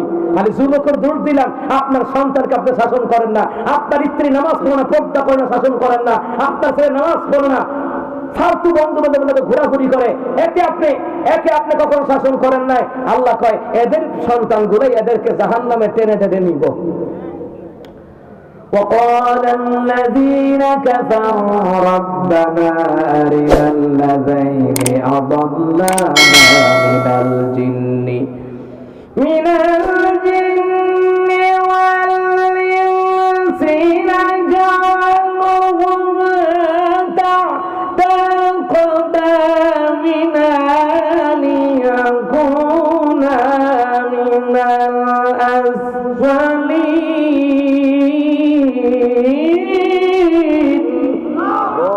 আল্লাহ তাআলা বলেন কিয়ামতের ময়দানে অস্বীকারীরা বলবে, আল্লাহ তাআলা দুনিয়ার জিন এবং মানুষদেরকে দেখায়া দেন, যারা আমাদেরকে গুমরাহ করেছিল, যারা আমাদেরকে পথভ্রষ্ট করেছিল, আল্লাহ তাআলা এদেরকে আপনি দেখায়া দেন। যারা আমাদেরকে গুমরাহ করেছে, পথভ্রষ্ট করেছে, এদেরকে আপনি দেখায়া দেন। আল্লাহ তাআলা দুনিয়ার জিনদেরকে দেখায়া দেন, যারা আমাদেরকে দুনিয়ায় গুমরাহ করেছিল। ও আল্লাহ, দুনিয়ার মানুষদেরকে দেখায়া দেন, যারা আমাদেরকে দুনিয়ায় গুমরাহ করেছে। দুনিয়ার মা বাপকে দেখায়া দেন, তারা আমাদেরকে গুমরাহ করেছে, পথভ্রষ্ট করেছে। নামাজের কথা বলে নাই, কোরআন তেলাওয়াতের কথা বলে নাই। খারাপ বন্ধুর সাথে চলিস না, নামাজি আল্লাহর সাথে বন্ধুত্ব কর। আরে আপনার বন্ধু হবে যুবক বারে ওলামায়ে কেরাম, আপনার বন্ধু হবে আল্লাহওয়ালা নবীওয়ালা। আপনার বন্ধু সুদখোর ঘুষখোর হতে পারে না, মদখোর গাঁজাখোর হতে পারে না। কথা বল ঠিক কিনা? বন্ধু জমাই লইছে শাকিব খান, শাকিব খান হ্যাঁ ফ্যান ফলোয়ার, সাকিব বেয়া হ্যাঁ ফ্যান ফলোয়ার, জায়েদ খান ডিগবাজি খাই, ডিগবাজি খাই। দেখছেন না এই যুবকদের ফ্যান ফলোয়ার, এরা লজ্জা থাকার দরকার। যুবক, তোমার বন্ধু যত ওলামায়ে কেরাম, নামাজি আল্লাহওয়ালা নবীওয়ালা, এদেরকে বন্ধু বানাও। কারণ যার সাজদার মহব্বত হবে, তার সাজদার হাসর করায়া দিবেন কে? জোরে বলেন কে? বন্ধু বানাইছে কারে? জায়েদ খান বানাইছে। যুবক, তোমার বউ পাইবা হরিমনির মতন, জানা রেখে। আর যেই নারীদের চরিত্র হইব হরিমনির মতন, জামাই ভাইবা জাইদার মতন, হিজরা টাইপের। কথা বানাবি, কথা বানাবি। তাফসীরের কিতাবের মধ্যে লেখে, ছেলেদের চরিত্র যেমন বউ পাইব তেমন। চরিত্র যদি হয় আম্মা জান খাদিজার মতন, জামাই পাইবা গো মা। আমার বোনেরা, আপনার চরিত্রটা চাঁদান ফাতেমা রাদিয়াল্লাহু তাআলার মতন, তাহলে স্বামী পাবেন আলী রাদিয়াল্লাহু তাআলার মতন। কথা কোনটা কি না? আমার যুবক ভাইরা, চরিত্রটা সাজান আলী রাদিয়াল্লাহু তাআলার মতন, রাহমাতুল আলামিনের আদর্শের মতন। তাহলে বউ পাইবেন ফাতেমার মতন, না হলে কপালে জরিমনির মতন দুর্গতি আছে কপালও, নাইলে মমতাজের মতন বউ কপালও আছে। কথা কোনটা কি না? খালি মনে করো নামাজ না পড়ে স্টাইল কইরা কইরা ঘোরাঘুরি করবা, চুলের কুত্তা কাটিং, বিলাই কাটিং, বান্দর কাটিং, হনুমানের কাটিং, বাঘের কাটিং, সিংহর কাটিং। আসেনি এই কথা আসেনি? আসেনি? আসেনি? চুলের কাটিং সাইডে দিয়া কামাইয়া এখানটা বড় রাখে, বড় বড়, মানে এই জায়গাটা শয়তানটা জায়গা দেয়, শয়তান এখানো জায়গায় সাপ কমে। কথা হয় না? এই জন্য হেতে ফজরটা আজান শুনবে না। ফজর আজান না শোনার কারণ হলো একটা ছেলের মধ্যে শয়তান পায়, দুই কানে হেসাব করে দেয়। এই জন্য হেতে ফজর আজান শুনবে না, এতে শয়তান দিগ্রেট। কয়দিন পরে এমন মডেল একটু বাংলাদেশে দেখেন, আপনারা দেখেন, বাচ্চা থাকলে আপনারা দেখেন, সাইডে দিয়ে খামাইয়া মাঝখানটা রাখে, এটা মডেল। কয়দিন পরে দেখবেন আগে যে মানুষের টাক মাথা আছে, কয়দিন পরে মাঝখানে খামাইয়া সাইডে দিয়ে রাখবো, দেখেন। কারণ এই জাতি সব পারে। কথা কথা কি না? আর চুলের কাটিং করবে নবী আলাইহিস সুন্নাত পদ্ধতিতে, কাটলে সমান করে নেবে একবারে একবারে, ওই যে সমান সমান যতটুকু রাখো, কাট পর্যন্ত, কানের লতি পর্যন্ত, এরপর একবারে কামাই নেব সিদ্দিকী ভাইয়ের মতন। ঠিক নেই? ঠিক নেই? এমনি রাখো না, এত শয়তান। আবার কানো জিনিস লাগাইছে, এত বেডি হইতো চায়, বেডি বেডি হইতো চায়, জিনিস লাগাইছে আবার কানো। শয়তান কারে কয়? আমার মুরব্বী বাবারা, আপনার এই সন্তান আপনাকে জাহান্নামে নেবে। ওয়াকাল আল্লাযীনা কাফারু রাব্বানা আরিনাল লাযীনা আযাল্লানা মিনাল জিন্নি ওয়াল ইনসি নাজআলহুমা তাহতা আকদামিনা লিয়াকুনা মিনাল আসফারিন। আল্লাহ কয় কিয়ামতের ময়দানে অস্বীকারীরা, পাপিষ্ঠরা, এরা বলবে, ও আল্লাহ, দুনিয়ার ওই সকল জিন এবং মানুষদেরকে দেখায়া দেন যারা আমাদেরকে গোমরাহ করেছিল, পথভ্রষ্ট করেছিল। তাহতা আকদামিনা, তাদেরকে পায়ের নিচে ফেলে পিছে ফেলবো, লিয়াকুনা মিনাল আসফারিন, যাতে করে তারা অপমানিত হয়, লাঞ্ছিত হয়। তাহলে বোঝা যায় আপনার সন্তান আপনাকে হাসরের মধ্যে অপমান করবে। আব্বা নামাজের কথা বলে নাই, সুনকারের কথা বলে নাই, আব্বা আমাকে পর্দার কথা বলে নাই, নামাজের কথা বলে নাই, বউ কেবল আমার জামাই নিজে নিজে নামাজ পড়ছে, আমার নামাজের জন্য শাসন করে নাই, পর্দার কথা বলে নাই। এই জন্য ঘরের যারা মেম্বার আছেন, এদের দায়িত্ব ফ্যামিলিটাকে কোরআন সুন্নাহ দিয়ে চালানোর। কথা বলেন ঠিক কিনা? না হয় আপনার স্ত্রী, আপনার সন্তান, ছেলে মেয়ে আপনাকে আসামির কাঠ গড়ায় দাঁড় করাইয়া দিবে। চিন্তা করে দেখছেন? এরপরে শিক্ষার ব্যাপারে যে কথাগুলো নিয়েছিলাম, এখানে আর একটা পয়েন্ট বলে, আরেকটা পয়েন্ট হলো কিতাবের মধ্যে আসছে, ওরা কি যেন শরীফ শরীফ হয়ে যায় বোগা, মানে মনে মনে দেখতে পুরুষ, হ্যাঁ মনে মনে নারী হয়ে যায় বোগা। এবার আসেন আখলাকুন নবী কিতাবের মধ্যে কি লেখে। নবী বললেন, যারা যেই নারী পুরুষের বেশভূষা ধারণ করতে চায় তার উপর আল্লাহর লানত, আর যেই পুরুষ নারীদের বেশভূষা ধারণ করতে চায় তার উপর আল্লাহর লানত। এই লানতের জিন্দেগি এই দেশে হতে দেওয়া যাবে না। কথা বলতে কিনা? আমাদের যুবক ভাইরা বদলাতে হবে। আমাদের এই যুবক ভাইরা যেইভাবে একটা প্রোগ্রামের আয়োজন করছেন, এইভাবে দলে দলে যুবক ভাইরা যদি মসজিদের কাজে, মাদ্রাসার কাজে, কোরআন সুন্নাহর মাহফিলের কাজে আঞ্জাম দেয়, সার্বিক সহযোগিতা করে, তাহলে মনে রাখবেন এই যুবকদের দ্বারা দেশ ও জাতি আগামী প্রজন্মে উন্নতির শিখরে পৌঁছাবার জন্য সম্ভব হয়ে যাবে। কথা বলে ঠিক কিনা? না হয় সম্ভব হবে না, কখনো সম্ভব হবে না, জানি না রাখেন। এই জন্য আমার যুবক ভাইয়েরা দেখুন, এই জন্য আপনারা দ্বীনি দাওয়াতের কাজের ক্ষেত্রে কখনো অলসতা করবেন না। দ্বীনি দাওয়াতের কাজের ক্ষেত্রে নবী আলাইহিস সালাম মার খাইছেন, কিন্তু নবী আলাইহিস সালাম পিছপা হন নাই। মক্কার লোকেরা বলতে, মুহাম্মদকে আর থাকার জায়গা দিব না, কেন মুহাম্মদকে মেরে ফেলতে হবে, যুক্তি করতেছে। রাসূল যখন এই কোরআনের আয়াত সূরা আলাক দিয়ে দাওয়াত দিচ্ছেন, সূরা বাকারার মধ্যে এসেছে, সেখানেও সেই কথা এসেছে, নবী আলাইহিস সালাম দাওয়াত দিচ্ছেন। আল্লাহ তাআলা ওহী করলেন, হাবিব জিবরাইল তুমি যাও, আমার হাবিবুল্লাহকে জানিয়ে দাও, আমার নবী হক কথা বলার কারণে, কোরআনের কথা বলার কারণে, যাও আমার হাবিবকে গিয়ে বলো মক্কার লোকেরা আর চায় না, আর আমিও চাই না নবী আর মক্কায় থাকুক। আমার রাসূলকে বলো হিজরত করতে, হিজরত করে মদিনায় যাবে। মদিনার লোকগুলি আমার রাসূলকে মাথার তাজ বানাইয়া সম্মান করবে। যাও। জিবরাইল চলে আসলেন, নবী গো মক্কার লোকেরা আর চায় না আপনাকে। ওয়াকা বিন নওফল যে বলল, ও খাদিজা পাহারা দিয়া রেখো, যখন কোরআন থেকে হক কথা বলা শুরু করবে, ওরা মুহাম্মদ সাল্লাল্লাহু আলাইহি ওয়াসাল্লামের অত্যাচার নির্যাতন করতে ওরা দ্বিধা করবে না। আজও বাংলাদেশে যে ইমাম খতিবরা হক কথা কয়, চাকরি নট, কথা বলতে। আর আমি আপনাকে ফতোয়া দিয়ে যাই, যে ইমাম মসজিদে হক কথা বলবে, যে ইমাম যেই খতিব মসজিদে হক কথা বলবে বেতন বাড়াই দিয়ে রাখবেন, কারণ হক্কানি ব্যক্তির পিছে নামাজ পড়লে কবুল হয়, হক্কানি ব্যক্তির পিছে দোয়া করলে কবুল হয়, এই জন্য বেতন বাড়াই দিয়ে রাখবেন। কথা বলে ঠিক কিনা? কিন্তু হক কথা শুনলে তো অ্যালার্জি একদম আছে না, কথা বল না, আছে না? আছে। এই জন্য সাবধান। মক্কা থেকে নবী আলাইহিস সালাতু ওয়াস সালাম মদিনায় চলে যাবেন। নবী আলাইহিস সালাতু ওয়াস সালামের কাছে জিবরাইল এসে, হুজুর আপনি হিজরত করা লাগবে। নবী আমার দেখে বলেন, ঠিক আছে রে ইব্রাহিম। জিবরাইল কে, হুজুর আপনি যে হিজরত করে মক্কা থেকে মদিনায় যাবেন গা, আল্লাহ দোয়া শিখাই দিয়েছে। কি দোয়া?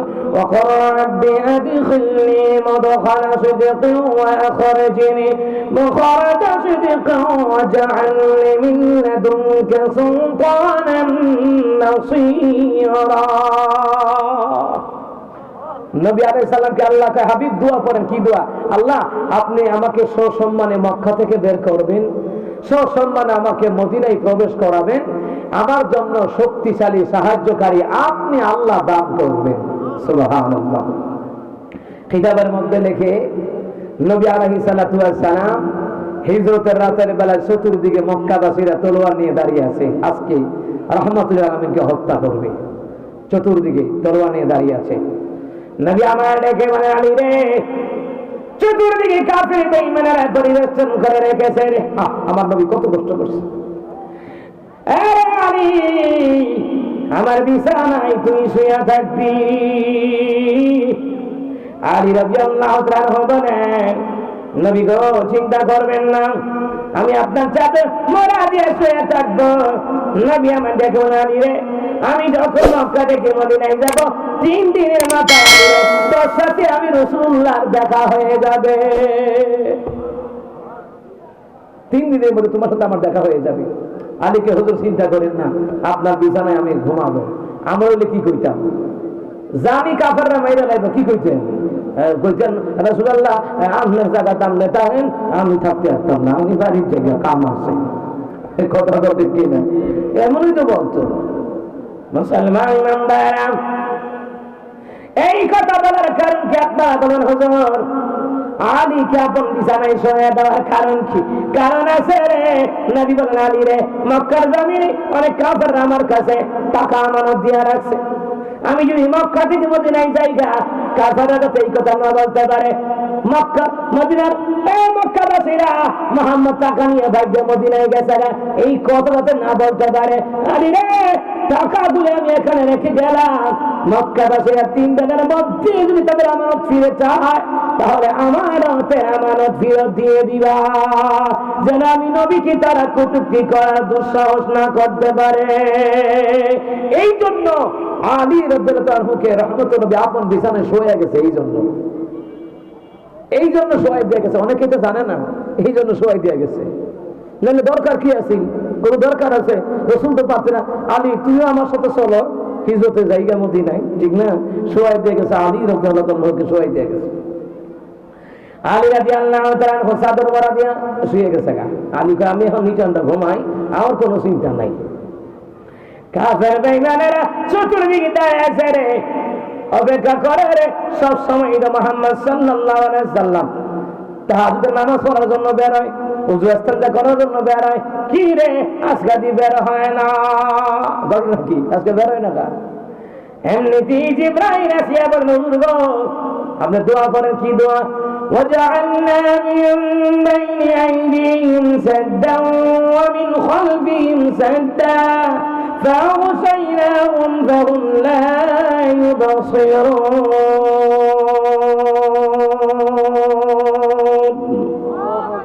এক মুষ্টি বালু নিছে, দোয়া পড়ে ফু দিছে, কাফেরদের চোখে চোখে গিয়া এই চুলকানি, কাফেরদের চোখে চোখে গিয়া বালিকানা যখন পড়ছে চুলকাইতেছে, এর মাঝখান দিয়ে রাহমাতুল নবী চলে গেলেন আবু বকরের বাড়িতে। জোরে আওয়াজ করে বলে সুবহানাল্লাহ। নবী আমার ডাক, আবু বকর লাব্বাইকা সাদাইকা রাসূলুল্লাহ। নবী আমার আশ্চর্য হয়ে যায়, গভীর রাত, দুনিয়ার মানুষগুলো ঘুমে আছে, গভীর ঘুম, একবার দুইবার তিনবার ডাক দেওয়া লাগে, ঘুম থেকে ঘরে মানুষ উঠতে চায় না। আবু বকর রে, একবার ডাক দেওয়া মাত্র আবু বকর রে কেমনে তুই জবাব দিলি রে আবু বকর? আবু বকর কয় নবী গো, আপনার কি মনে নাই আপনি বলছিলেন আমাকে নিয়ে হিজরত করবেন? নবী গো, এই কথা শুনিয়া আমি আবু বকর দরজায় দাঁড়ায়া দাঁড়ায়া এলান দিয়ে অপেক্ষা করি আল্লাহর হাবিব কোন সময় এসে ডাক দিবে। আর আমার বিছানায় আমি আবু বকর পিছে লাগাই না, এইটার নাম আশিকে রাসূল। আর আমার দেশে আশিকে রাসূল দাবি করে রবিউল আউয়াল মাসে বদদামি করে, খিচুড়ি খায়, জিলাপি খায়, ঠিক কিনা? আশিকে রাসূল কারে কয় দেখেন, আশিকে রাসূল কারে কয়? মুসলমান ইমানদারেরা, রহমতের নবীকে আবু বকর রে দেরি করো না। আবু বকরকে হুজুর চিন্তা করেন না, লাল দুটো ঘোড়া কিনা রাখছি, মাওয়াজে সিরাজিয়া কিতাবের ভিতরে লেখে আবু বকর কয় লাল দুইটা ঘোড়া কিনছি গো নবীজি, মক্কা থেকে মদিনায় যাইবো যাতে করে আপনি হেঁটে হেঁটে মক্কা থেকে মদিনায় 470 কিলোমিটার দূরে কেমনে যাবেন গো? আমি আবু বকর লাল দুটো ঘোড়া কিনা রাখছি, একটার মধ্যে আপনি উঠবেন, আরেকটার মধ্যে আমি আবু বকর উঠবো, আপনাকে পাহারা দিয়ে দিয়ে নিয়ে যাবো মদিনা।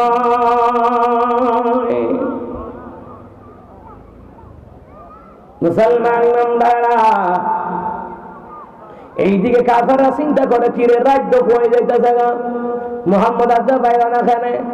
আর একটা কয় তাড়াতাড়ি কর, ঘুমায় রয়েছে, দরজা ভাঙ্গা ঢুক, দরজা দিছে খুলে গেছে, হলিয়া দেখে রে, একজন কয় তলোয়ার দিয়ে আঘাত কর, আর একজন কয় না না আগে চাদর উড়ে দেখে লোকেরা আছে, ঠিক না? আগে চাদর উঠে দেখো। এই চাদর উল্টানের একটা ঘটনা আমাদের ব্রাহ্মণবাড়িয়া কসবা থানা একটা ঘটনা ঘটে গেছে গত সপ্তাহ, আগের সপ্তাহ। মানে পুরুষ মনে কইরা যে পুরুষটারে হত্যা করতার জন্য আইছে, পুরুষটারে মারতে পারে নাই, মাইয়াডারে মেরে লিছে। বেটার মেয়ে মাদ্রাসায় পড়ে, অষ্টমে, মেয়ের ওনার মেয়েটা অষ্টমে পড়ে, মাদ্রাসায় পড়ে, কসবা ব্রাহ্মণবাড়িয়া, 2 সপ্তাহ আগের খবর। দলাদলি করছে, 2 দলে দলাদলি কইরা এলাকায় পুরুষ লোক আর ঘুমাইতে পারে না।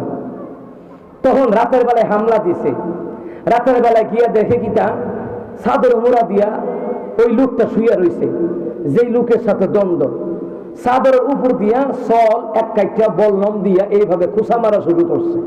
বুঝলেন তো এটা কি কয় আপনারা? আমাদের দিকে ঘাইয়ে ঘাইয়ে মারছে, ঘাইয়ে ঘাইয়ে খুসা দিয়ে দিয়া মারছে। ওই মহিলা একটা দৌড়ে আইছে, আইয়া করে এই বাজান আমার মাইয়াডারে মারিচ্ছা।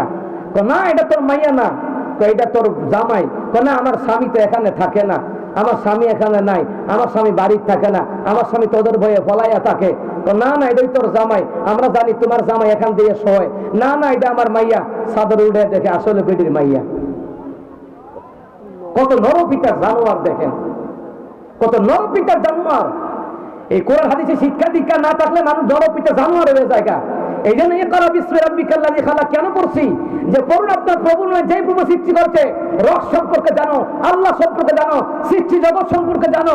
তোমাকে মানুষ হত্যা করার জন্য পাঠানো হয় নাই, তোমাকে জলধরে হিংস্র জানোয়ারের মতন মানুষের উপরে হত্যাকাণ্ড চালাবে এই জন্য পাঠানো হয় নাই, সুদ ঘুষ খাওয়ার জন্য পাঠানো হয় নাই। শোনো শোনো, তোমাকে মানুষের মতো মানুষ হতে হবে। কোরআন হাদিস পড়িবা, কথা কোন ঠিক কিনা? তারপর আমাদের কসবা উপজেলায় আনতে আনতে মেয়েটা মারা গেছে। আচ্ছা আপনি চিন্তা করেন, বেডির জামাই যে, এই মহিলার জামাই যে রুমের উত্তর দিক দিয়ে থাকে, এরা জানে কেমনি? তো নিশ্চয়ই এরা আগে থেকে গোয়েন্দা লাগাইয়া খবর নিছে যে হ্যাঁ কোন দিক দিয়ে ঘুমায়, একটা তথ্য দিবি। না হয়তো একটা মানুষ এইভাবে মারতে পারে না। ওরা জানে কেমনি রুমের উত্তর পাশ দিয়ে বেটাটা শোয়। কিন্তু বেটা তো গ্যাঞ্জাম লাগার পর এলাকায় থাকে না, দলে দলে মারামারি, এলাকায় থাকে না। উনি তো আরেক এলাকায় থাকে, গিয়ে ভাগ্যে ভাগ্যে থাকে, কিন্তু মেয়েটারে মারলো। দেখছেন তো কাফেররা বলতেছে এই আন্তাজি খুব টুপ দিস না, চাদর উল্টায় দেখ। আর একটা আরে চাদর উল্টালে সজাগ হয়ে যায় বোকা, খুব দিয়ালা। আর একটাও না, চাদর উল্টায় এলো, কনফার্ম হয়ে এলো মোহাম্মদ কিনা। চাদর উল্টায় দেখে হযরত আলী রাদিয়াল্লাহু তাআলা আন আরামে ঘুমাইতেছে। আর আস্তে কোন সুবহানাল্লাহ, আরামে ঘুমায়। কিতাবের মধ্যে এসে কাফেররা ডাক দেয়, কি রে এই বিছানায় মুহাম্মদ সাল্লাল্লাহু আলাইহি সাল্লাম থাকার কথা, এই যে কি রে আলী, আরে ওঠ, ধাক্কা মারে, আরে ওঠ, আরে ওঠ। আলী চোখ টোক কসলে কেডা কেডা আরে বেটা কেডা মানে এখন তোর কুয়ে দিতাম এখন তো কুবা লাইতাম তোরে এখন মোহাম্মদ কইয়া তোরে এখন কুবা লাইতাম আলী কুবাইতে পারতাম না কেন আমার নবী বইলা গেছে আমার এই বিছানায় শোয়াই দিয়ে আমার নবী বইলা গেছে 3 দিনের পরে নবীর সাথে আমার মদিনায় দেখা হইব তাহলে আমি নিশ্চিত এই 3 দিন অন্তত তোমরা আমার বার্তা পারতাম না এই জন্য আমি আলী আরামে ঘুমাইতেছি জোরে কন্যা সুবহানাল্লাহ রহমতে আলাম নবী নবী দু জাহান সাহাবীরা তোর বানায় ওই নবীজির ঘাম সাহাবীরা তোর বানায় ওই নবীজির ঘাম রহমতে আলাম নবী নবী দু জাহান সাহাবীরা তোর বানায় ওই নবীজির ঘাম সাহাবীরা তোর বানায় ওই নবীজির ঘাম সুবহানাল্লাহ বলেন কাজা রাজিগা আরে মোহাম্মদ কই দিয়া গেল তো তোমার সামনে দিয়ে গেছে সুবহানাল্লাহ না সামনে দিয়ে কেমনে গেল সবাই তো আমরা সজাগ ছিলাম তলোয়ার নিয়ে দাঁড়ায় ছিলাম একজন কাফের আর একটা ধাক্কা দিয়া কয় এই মনে আসেনি চোখের মধ্যে বালু বসে চুলকাইছিলাম কহ ওই সময় মনে মোহাম্মদ গেছে গা সুবহানাল্লাহ কইতেন না নেওয়ার জন্য রাস্তা করে দিয়েছেন কে আল্লাহ জোরে জোরে জোরে কে আল্লাহু আল্লাহু আল্লাহু আল্লাহু আল্লাহু আল্লাহু আল্লাহু আল্লাহু আল্লাহু আল্লাহু আল্লাহু এই দুনিয়ার মালিক তুমি হে দয়াময় এই পাপী বান্দা তোমার দয়া ভিক্ষা চায় এই দুনিয়ার মালিক তুমি হে দয়াময় এই পাপী বান্দা তোমার দয়া ভিক্ষা চায় তোমার আরশ পানে মোরা তুলেছি হাত তুমি কবুল করো মোদের এই মোনাজাত বুকে তোমার নাম জানো রয় গো শুধু আল্লাহু আল্লাহু আল্লাহু আল্লাহু আল্লাহু আল্লাহু যাওয়ার জন্য রাস্তা করে দিয়েছেন কে জোরে আওয়াজ করে বলেন কে এই দিকে রে কাফেররা বলতেছে আলীর সাথে কথা কয়ে সময় নষ্ট করে লাভ নাই তাড়াতাড়ি চল এরা আবার যে আলীরে কইতে গেছে আলী তোমার সামনে দিয়ে গেছে তোমরা দেখো না হেয়া মুই কি করতাম মুই ট্রেনে ঘুমাই রইছি আমি তো বুঝি নাই আল্লাহু আকবার ওইদিকে মনে আছেন আবু বকর রাদিয়াল্লাহু আনহু দুইটা ঘোড়া লইছে নবী গো তাড়াতাড়ি উঠেন এদিকে কাফেররা বলতেছে এই আলীর সাথে কথা কয়ে সময় নষ্ট করিস না তাড়াতাড়ি চল মোহাম্মদ কই গেছে খুঁজা বাইর করতে হইব খুঁজা বাইর করতে হইব কুয়ালাইতে হইব আল্লাহ তো পারতি না আমার হাবিবুল্লাহ আমি সেফটি দিয়া মদিনায় পৌঁছাইয়া দিব জোরে কর সুবহানাল্লাহ মুসলমান ইমানদাররা এবার ঘোড়া নিয়া লাল দুইটা ঘোড়া আনছে কিতাবের মধ্যে আছে নওয়াজ সিরাজিয়া আমাদের দামনবাড়ির বড় হুজুর আল্লামা সিরাজি রাহমাতুল্লাহ আলাইহি ওনার কিতাবে লেখা রে আমরা কোন দুইটা লাল ঘোড়া আনছে এত দ্রুতগামী ঘোড়া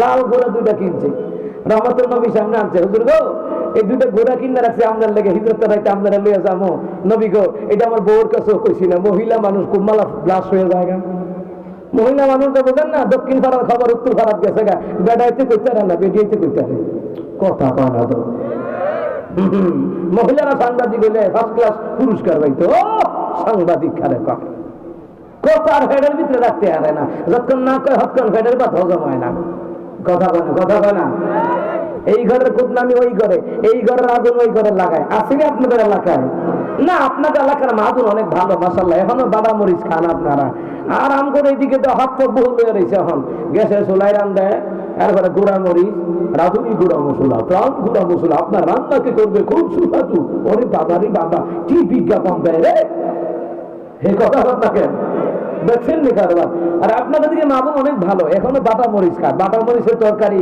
লাকড়ির ছোলার তরকারি এটা কিন্তু আসলে স্বাদ লাগে কিনা কম কথা কয় না লাগে কিনা মাশাআল্লাহ আমার বন্দারা আমার বাবারা আবু বকর বলেন নবী গো বীর কাছে কই নাই কুটনবি করে দিব আপনার কাছে খবর ফ্লাশ হয়ে জায়গা পরে যদি আপনি মদিনায় যাওয়ার কালে যদি বাধা হয়ে কেউ দাঁড়ায়।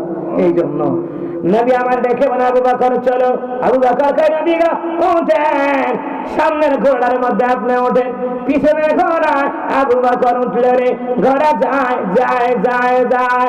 আবু বকর একবার আমার নবী ডানে যায়, একবার আমার নবীর বামে যায়। মুসলমান রে রহমত নবী জিগায় আবু বকর রে ঘোড়া তো চলতেইছে, যাবো তো মদিনায়, সামনে একবার যাও তুমি, বামে একবার যাও তুমি, ডানে একবার যাও তুমি, বামে একবার যাও তুমি। কে রে আবু বকর? আবু বকর ডেকে বলে নবী গো কেন যাই জানিনি, আমি চিন্তা করি যদি কোনো কাফের আপনার ডান দিক দিয়ে আক্রমণ করে, এই জন্য বাম দিক দিয়ে ঘোড়া নিয়ে আপনার ডান দিকে যাই, আবার আপনার সামনে যাই, আবার আপনার পিছনে যাই। রহমতে নবী গো এই জন্য আপনাকে পাহারা দিয়ে দিয়ে নিয়ে যায়, কোন কাফের যাতে আপনার উপরে আক্রমণ চালাতে না পারে। তলোয়ারের আঘাত খাবো আমি খাবো, খুন হইলে আমি হবো, আর রক্ত ঝরালে আমি ঝরাবো, তবু আল্লাহ নবীর গায়ে একটা আঘাত লাগবে দিব না। এইটা নাম হনাফেকার শুনতে কিনা। আর আমার দেশে আমার নবীরে গালি দেয়, আন্দোলনের মাঠে খাওয়া যায় না, রেগুলার আসলে বিরিয়ানি খিচুড়ি খাওয়ার জন্য মানে খাওয়া যায়, কিন্তু মুসলমান আমার নবী ওই রোজা রাখবেন, রোজা সুবহানাল্লাহ করলাম। মিলাদুন নবী সাল্লাল্লাহু আলাইহি ওয়াসাল্লাম নবীর সাল্লাল্লাহু জন্মদিন উপলক্ষে আমার নবী রোজা রাখতেন, সুবহানাল্লাহ বলতেন না? আর আমার দেশে খায় রাত করে জীবনে খাইছে না। নবী বললেন আমি বৃহস্পতিবার শুক্রবার রোজা রাখি, কেন জানো? বৃহস্পতিবার এবং সোমবার রোজা রাখি। খুদ্দাতুল ইসলাম কিতাবের মধ্যে আসে, নবী বলে নাম্বার 1 আমি বৃহস্পতিবারে রোজা রাখি, কেন জানো? আমি সোমবারে রোজা রাখি, কেন জানো? সোমবারে আল্লাহ তাআলা আমাকে দুনিয়ার জমিনে পদার্পণ করিয়েছেন, তাই শুকরিয়াতান স্বরূপ আমি সোমবারে রোজা রাখি। তাহলে রবিউল আউয়ালের 12 তারিখ আসলে মিছিল করার দরকার না রোজা রাখার দরকার? রোজা রাখার দরকার। সহিহ হাদিস। দ্বিতীয় নাম্বার হলো নবী বললেন আমি বৃহস্পতিবারে রোজা রাখি, কেন জানো?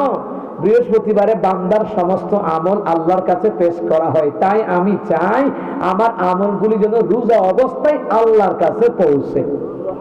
কত সুন্দর আমল কোরআন সুন্নাহর ভিতরে। এইগুলা না মাইনা সারাদিন মিছিল করে যোহর নামাজের খবর নাই, আসরের খবর নাই, মাগরিব খিচুড়ি খাইয়া ঘুমাইতে হয়, এশার তো শেষ, ফজর তো হইয়া শেষ। কথা বল ঠিক কিনা? এই জন্য আমার বাবারা চিন্তা করে দেখুন, নবী আলাইহিস সালাতু ওয়াস সালাম কোরআনের দাওয়াত প্রচারের জন্য ইকরা বিসমি রাব্বিকাল্লাযী খালাক, পড়ুন আপনার প্রভুর নামে, সেই যেই প্রভু আপনাকে সৃষ্টি করেছে। এই প্রভুর কালিমার দাওয়াত দিতে গিয়া, প্রভুর কোরআনের দাওয়াত দিতে গিয়া, তাওহীদ রিসালাতের দাওয়াত দিতে গিয়া আমার নবী নির্যাতনের শিকার হয়েছেন, মার খেয়েছেন, কত কষ্টই না করেছেন। এখন তো আমরা নামাজ পড়ার লেগে কোনো মাইকের খাওয়া লাগে না, কিন্তু নবী আলাইহিস সালামের সাহাবীরা গোপনে গোপনে নামাজ আদায় করতেন, যেন কোনো কাফের হত্যা করে ফেলে কিনা। চিন্তা করে দেখুন, ওমর রাদিয়াল্লাহু তাআলা যখন দিন গ্রহণ করলেন, তো ওমর রাদিয়াল্লাহু তাআলা বলেন নবী গো এরা কি করে? এরা নামাজ পড়ে। নামাজটা কার হুকুম? কয় আল্লাহর হুকুম। তা আল্লাহর হুকুম যদি হয়, আল্লাহর ইবাদত যদি হয়, তো লুকায় লুকায় করবো কা? প্রকাশ্যে নামাজ পড়বো। আমি ওমর ঘোষণা দিয়ে দিলাম, সুবহানাল্লাহ বলবেন না? আমি ওমর ঘোষণা দিয়ে দিলাম। আল্লাহু আকবার। এই দিনের জন্য সাহাবায়ে কেরাম কত কষ্ট করেছেন, কোরআনের জন্য কত কষ্ট করেছেন। আজকে এই দ্বীনি মজলিসের জন্য আমার যুবক ভাইয়েরা কষ্ট করেছেন। এই জন্য এই প্রোগ্রামটা, এই দ্বীনি মজলিসটা, এই তালিমের মজলিসটা, এই নুরানি ইমানি জালসার মজলিসটা, এটা যেন সারা বছর চলে। আপনারা চান কিনা? না কালেকশন করবো না, যা পারেন এই বাক্সের মধ্যে দিয়া যায়েন, কিন্তু আমার যুবক ভাইয়েরা খুব আবেগ আপ্লুত হয়ে আল্লাহ পাক করে আয়োজনটা করেছেন। আমার ভাইয়েরা আপনারা চান কিনা সব সময় এমন একটা নুরানি ইমানি জলসার মাহফিল হোক, যেটা দ্বারা কবরবাসীকে আল্লাহ নাজাত দিবে, আপনার হায়াতে বরকত দিবে, আপনার ভবিষ্যতে উজ্জ্বল কামনা করবে, আপনার রিজিকে বরকত দিবে, ব্যবসায় বরকত দিবে, হায়াতে মৌতে রিজিকে আলমে বরকত দিবে, এমনকি কঠিন কঠিন বালা মুসিবত থেকেও আল্লাহ পাক এটার বরকতে উদ্ধার করবে। আমিন বলেন, আর জোরে করে আমিন। এই জন্য শিক্ষা ব্যবস্থার উপর আলোচনা করলাম। ইকরা বিসমি রাব্বিকাল্লাযী খালাক, পড়ুন আপনার প্রভুর নামে, যেই প্রভু আপনাকে সৃষ্টি করেছেন। নবী পড়েছেন, জাতিকে জানিয়ে দিয়েছেন কোরআন সুন্নাহর বিষয়গুলি, মাসলা মাসাইলগুলি। আল্লাহ যেন এই কথাগুলোর উপর আমাকে আপনাদেরকে আমলি বানায়া দেন। আমিন। ওমা মেহেরবানি করে আযানটা এইখানে দোয়া লিস্ট, মানে দোয়া লিস্ট না, মাশাআল্লাহ কুইতি মসজিদ এবং সাবেক সেক্রেটারি, হ্যাঁ, মরহুম আব্দুল সামাদ সাহেব দুনিয়াতে নাই। আর আমাদের মানে সাবেক খতিব সাহেব মারা গেছে, সাবেক খতিব সাহেব মারা গেছে, মাওলানা ফয়জুর রহমান। আল্লাহ ওনার কবরটাকে জান্নাতের টুকরা বানায় দেন। আমিন। আমি তো 12টার পরে, ওরে বাবা রে, 12টার উপরে বেজে গেছে। আল্লাহু আকবার। মাহফিল রাখছে 26, 27 তারিখ আই করছে। হ্যাঁ, আল্লাহু আকবার। যাক, আমার ভাইয়ের একটা অনুরোধ করছে, আপনারা কি শুনবেন? চিন্তা করে জান মাল দিবেন, এটার দ্বারা আল্লাহ জান্নাত কিনে আলাইবেন। আল্লাহু আকবার। মসজিদটা দেখলাম মাশাআল্লাহ অনেক সুন্দর। আপনাদের মন ভালো, দলমত নির্বিশেষে তো। ওই যে বললাম না মাঝখানে, সবাই মিললে যদি কাজ করে এই কাজের মধ্যে বরকত হয়, আর ওই কাজটা সুন্দর হয়, তাই না?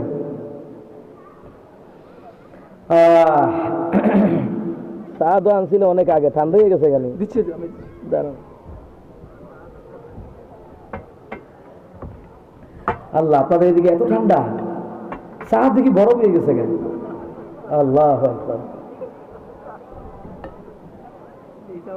বাস বাস বাস, চিনি আছে নাকি?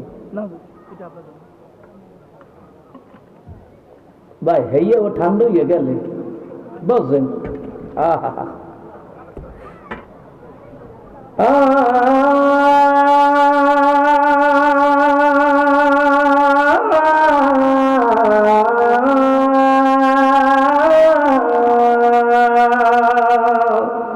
মেহেরবান তুমি, মেহেরবান, মেহেরবান তুমি, মেহেরবান, মেহেরবান তুমি, মেহেরবান, মেহেরবান তুমি, মেহেরবান। আমি পাপী গুনাহগার, তুমি ছাড়া কে আছে আর? ক্ষমা করো ওগো প্রভু, তাওবা করি বারে বার। ইয়া রহিম রহমান, ইয়া করিম মেহেরবান, ইয়া রহিম রহমান, ইয়া করিম মেহেরবান, মেহেরবান তুমি, মেহেরবান, মেহেরবান তুমি, মেহেরবান।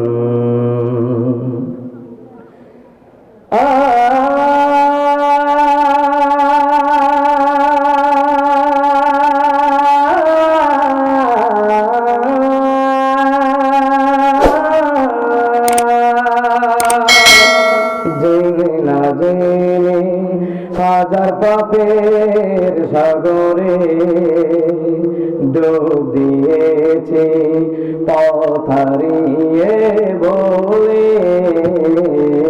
জেনে না জেনে হাজার পাপের সাগরে ডুব দিয়েছি পথ হারিয়ে বলে। নিজের প্রতি নিজে সকাল বিকাল সাজে, নিজের প্রতি নিজে সকাল বিকাল সাজে জুলুম করেছি বারে বার। ইয়া রহিম রহমান, ইয়া করিম মেহেরবান, মেহেরবান তুমি, মেহেরবান, মেহেরবান তুমি, মেহেরবান, মেহেরবান তুমি, মেহেরবান, মেহেরবান তুমি, মেহেরবান।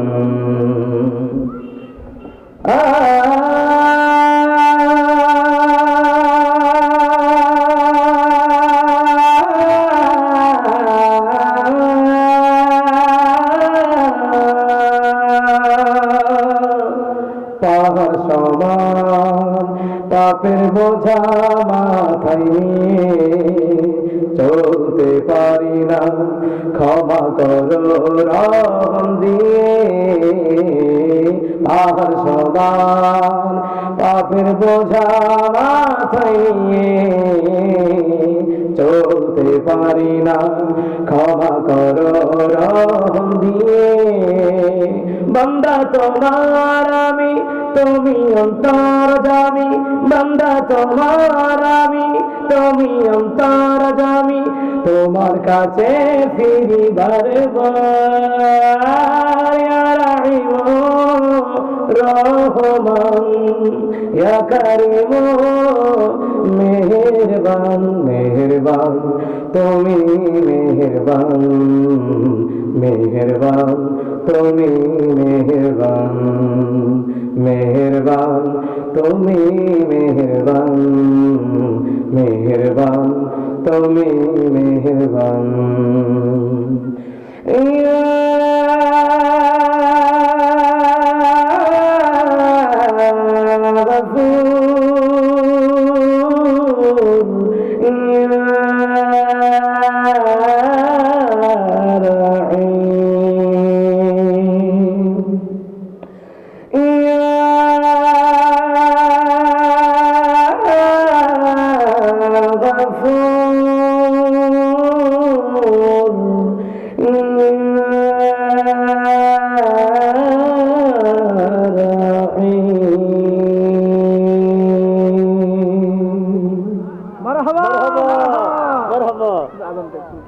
আহারে আবার বলে আজান, আরে আজান রে আজান, আজানের ধ্বনি যদি বাজে অন্তরে বসে থাকা যায়, কে গো বসে থাকা যায়। আজানের ধ্বনি যদি বাইজা উঠে বসে থাকবেন নামাজে, ঠিক কিনা? মহিলারা বাড়িতে নামাজ, পুরুষেরা মসজিদে নামাজ, কথা বলতে কিনা? আল্লাহ কবুল করো করা আমিন। আচ্ছা আজান একটু দিয়ে মনে একটু ভাই, যেই ঠান্ডা ভাই, আমি আইসা আবার কালকে বর্ডার এলাকায় প্রোগ্রাম, কুমিল্লা একদম বর্ডার। আমি চিন্তা করি যাবো কেমনে, বিশ্বস্তেমার জ্যাম আছে, এরপরে আবার আল্লাহ বড় হয়ে গেছে, এরপরে আছে আবার কি জানো, এই যে বাণিজ্য মেলা চলতেছে, আবার এই জ্যামে যে কি বলেন না, গাছের জাম না খাইয়া শেষ করন যা, হইয়া কি রাস্তার জ্যাম খাইয়া শেষ করন যাইবে, হইয়া গাড়ি আর গাড়ি, কথা কমতে কি না। আই যদি বরিশাল ওয়াজ করি আপনারা বুঝবেন নি, জানি কে জানে। মাশাআল্লাহ, এক একটা জেলার এক একটা ভাষা, আল্লাহ পাকের কি কথা কয় না, কি নিয়ামত নিয়ামত। সিলডি ভাষা আছে, চিটাঙ্গা ভাষা আছে, বরিশাল্লা ভাষা আছে, হইয়া নোয়াখালীর ভাষাও আছে। আচ্ছা যাই হোক, আজানটা দিয়া নাই, এরপরে দোয়ারি দেন, কার কার দোয়া, হ্যাঁ একটু ঘোষণা করে দিয়েন, ঠিক আছে নি? একটু আজানটা দিয়া লাই নাকি আমার যুবক কলিজার ভাইয়েরা, আহারে যে কষ্ট করে ডেটটা পাইছে আমার যুবক ভাইয়েরা, এটা ভাগ্য, একটা ভাগ্য। আল্লাহু আকবার কন। যাক যুবক ভাইদের মন ভালো, আপনাদেরও মন ভালো, আল্লাহ যেন এই মাহফিলটা কিয়ামত পর্যন্ত দায়েম আর কায়েম করে, কন আমিন। আল্লাহু আকবার,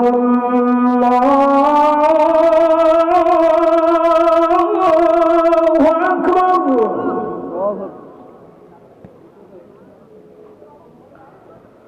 আল্লাহু আকবার,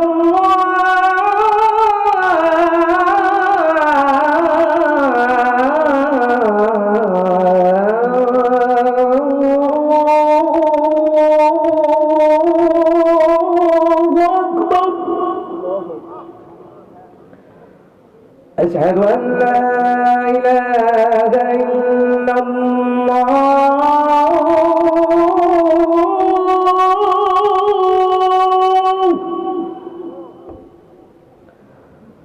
أشهد أن لا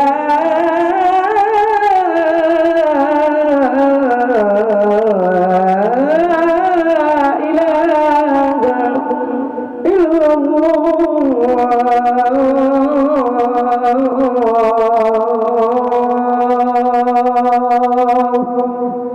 এতটুকুই থাকবে, আরেকদিন ইনশাআল্লাহ। মানে একবার বড় হয়ে গেছে, আমি আর পারতেছি না। কারণ আপনারা একটা ভুল করছেন কি জানেন, এই সাইডে খোলা রাখছেন। গরমের দিন হইলে সাইডে খোলা রাখবেন, শীতের দিন হলে ভুলও খোলা রাখবেন না। আমি যখন টান দেই না, পুরা বাতাস আইসা আমার মুখে দিয়ে ঢুকে, মানে আমার কলজা পর্যন্ত ঠান্ডা হয়ে গেছে। আমি চিন্তা করতেছি, এখন আমার আগুনে দিলেও আগুনে ধরতো না। হ্যাঁ একটু শোনাই দেন, পরে শোনাই দেন। জি জি, আপনি শোনাই দেন। জি জি, যারা যারা দোয়া চেয়েছেন, আপনাদের জন্য দোয়া হবে, আবার চিন্তা করেন না।